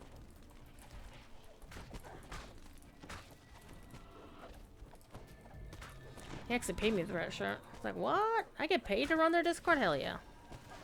Well, sorry, Landmark EQ2. Oh, yeah. Speaking of EQ2, did you see the fucking BioWare laid off Pentapod? How dare they? I'm pissed about that. I mean, they laid off some really good people, but she was the only one that I knew. A huge Yeah. fire beetle She was shot one of out the from 50 an people opening, BioWare just fucking cracking laid its off. mandibles in rage. Yeah, basically she moved back to Canada because, you know, who would want to live in this damn ass country? So hopefully, I'm hoping, she did say that she's already got some interviews. A small group of lycanthropes huddle in the corner. Hi. They're clearly fearful of your approach. Okay, Their what leader can I seems willing to do? speak. Intimidate.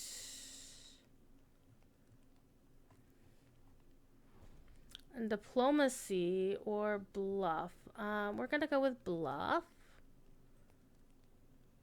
Oh. Well, we'll try diplomacy then.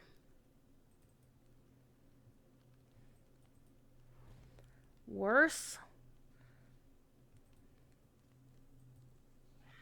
Well, I don't think this is gonna work.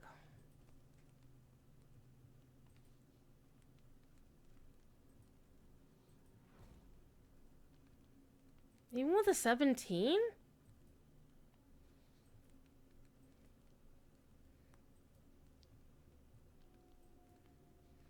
I don't think you basically, if it's a little bit surprising that it's actually letting me try to roll all the time.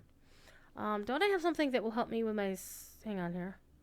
Attack and damage. Tackles over to save skill checks. Hello, let's do this. We'll cast prayer. Let's try this. Hey! I did it!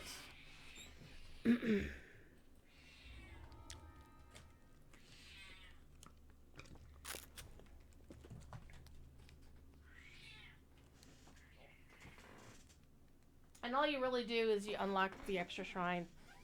But look who I have. Look who's here. Look who's here. You can't really see him because I'm wearing a black t-shirt, but it's Thief Kitty. Look at you. Look at you. Look at the kitty. Look at the kitty. There he is. There he is. He's got his own Twitch emote. He's got his own Twitch emote. There. Oh, he's also purring. He is purring. Alright, let's go. Let's go down the pathway, finish the quest, and then I'm going to go... I'm not going to go to bed. It's not yet my bedtime, but it is 1 in the morning. And I was actually supposed to keep an eye on Devil Wars channel earlier today. Can't go in there. Ah! Hi, thief. Wow. Wow. Wow.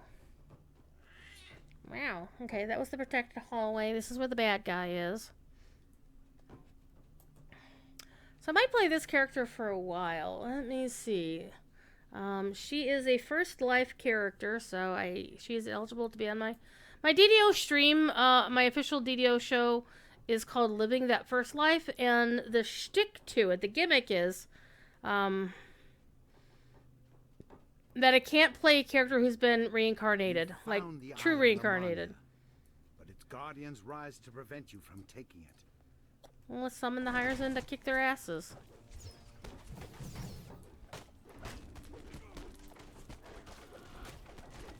So this character isn't doing too badly, given the fact that she's got freaking no gear at all. Pokey pokey.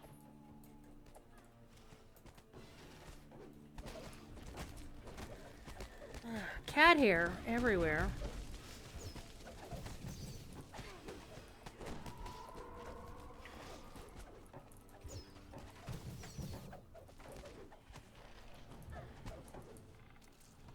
It's a mysterious remnant. I'll pick that up. Thank you.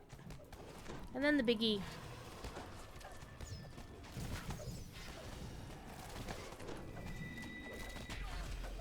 Why do I have teal selected? Alright, let me get the ads.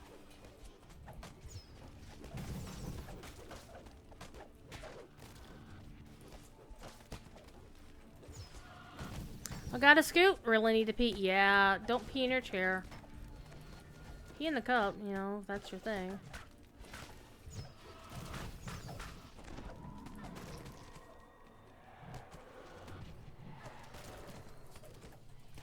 One thing I really like to do is to drop Blade Barrier and the Shadow Blade Barrier, because they look pretty. They look pretty.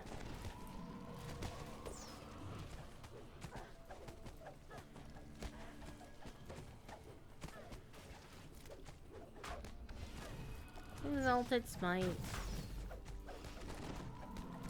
That's just regular old ass Smite. What is it? It's Smite Evil. With the Guardians defeated, you're now able to retrieve the Eye of Lamania. You take the Eye of Lamania. With the eye removed from the area, perhaps this huge tree and its gigantic animals will eventually return to their home plane. Give me loot! Magical resistance. Okay, those will be useful when I hit 32. Alright. Let's finish. So I have 2 more quests to do in this particular chain. Oh, you're so pretty. Yes, you are. You're so pretty. You're such a pretty cat.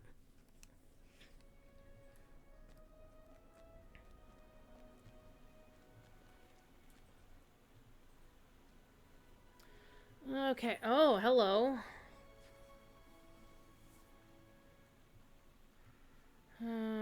Scimitar shattering. Gracious belt of parrying. Medium armor. Yeah. Alright. Let's go talk to vendor.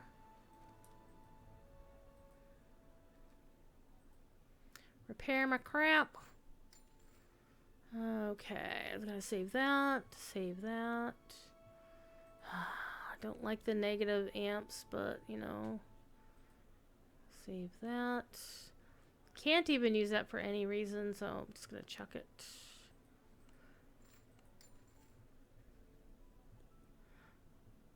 Alright. That's gonna do it for me. I actually ran a half hour past my usual time.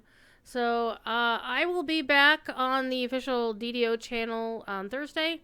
I generally don't stream in the evenings after work, because I get off work at 8 o'clock in the evening, and, it takes me about an hour just to get to eat my dinner, and so by the time I'm done eating dinner, it's about 10 o'clock, and then on some nights I go game with a friend, so. But since, he was away, I was able to stream tonight, and I was playing D&D this afternoon. Anyway, since this is your first time here, many of you, my usual sign-off is be good. If you can't be good at it. And hopefully I'll see you in a future stream. All right, bye now.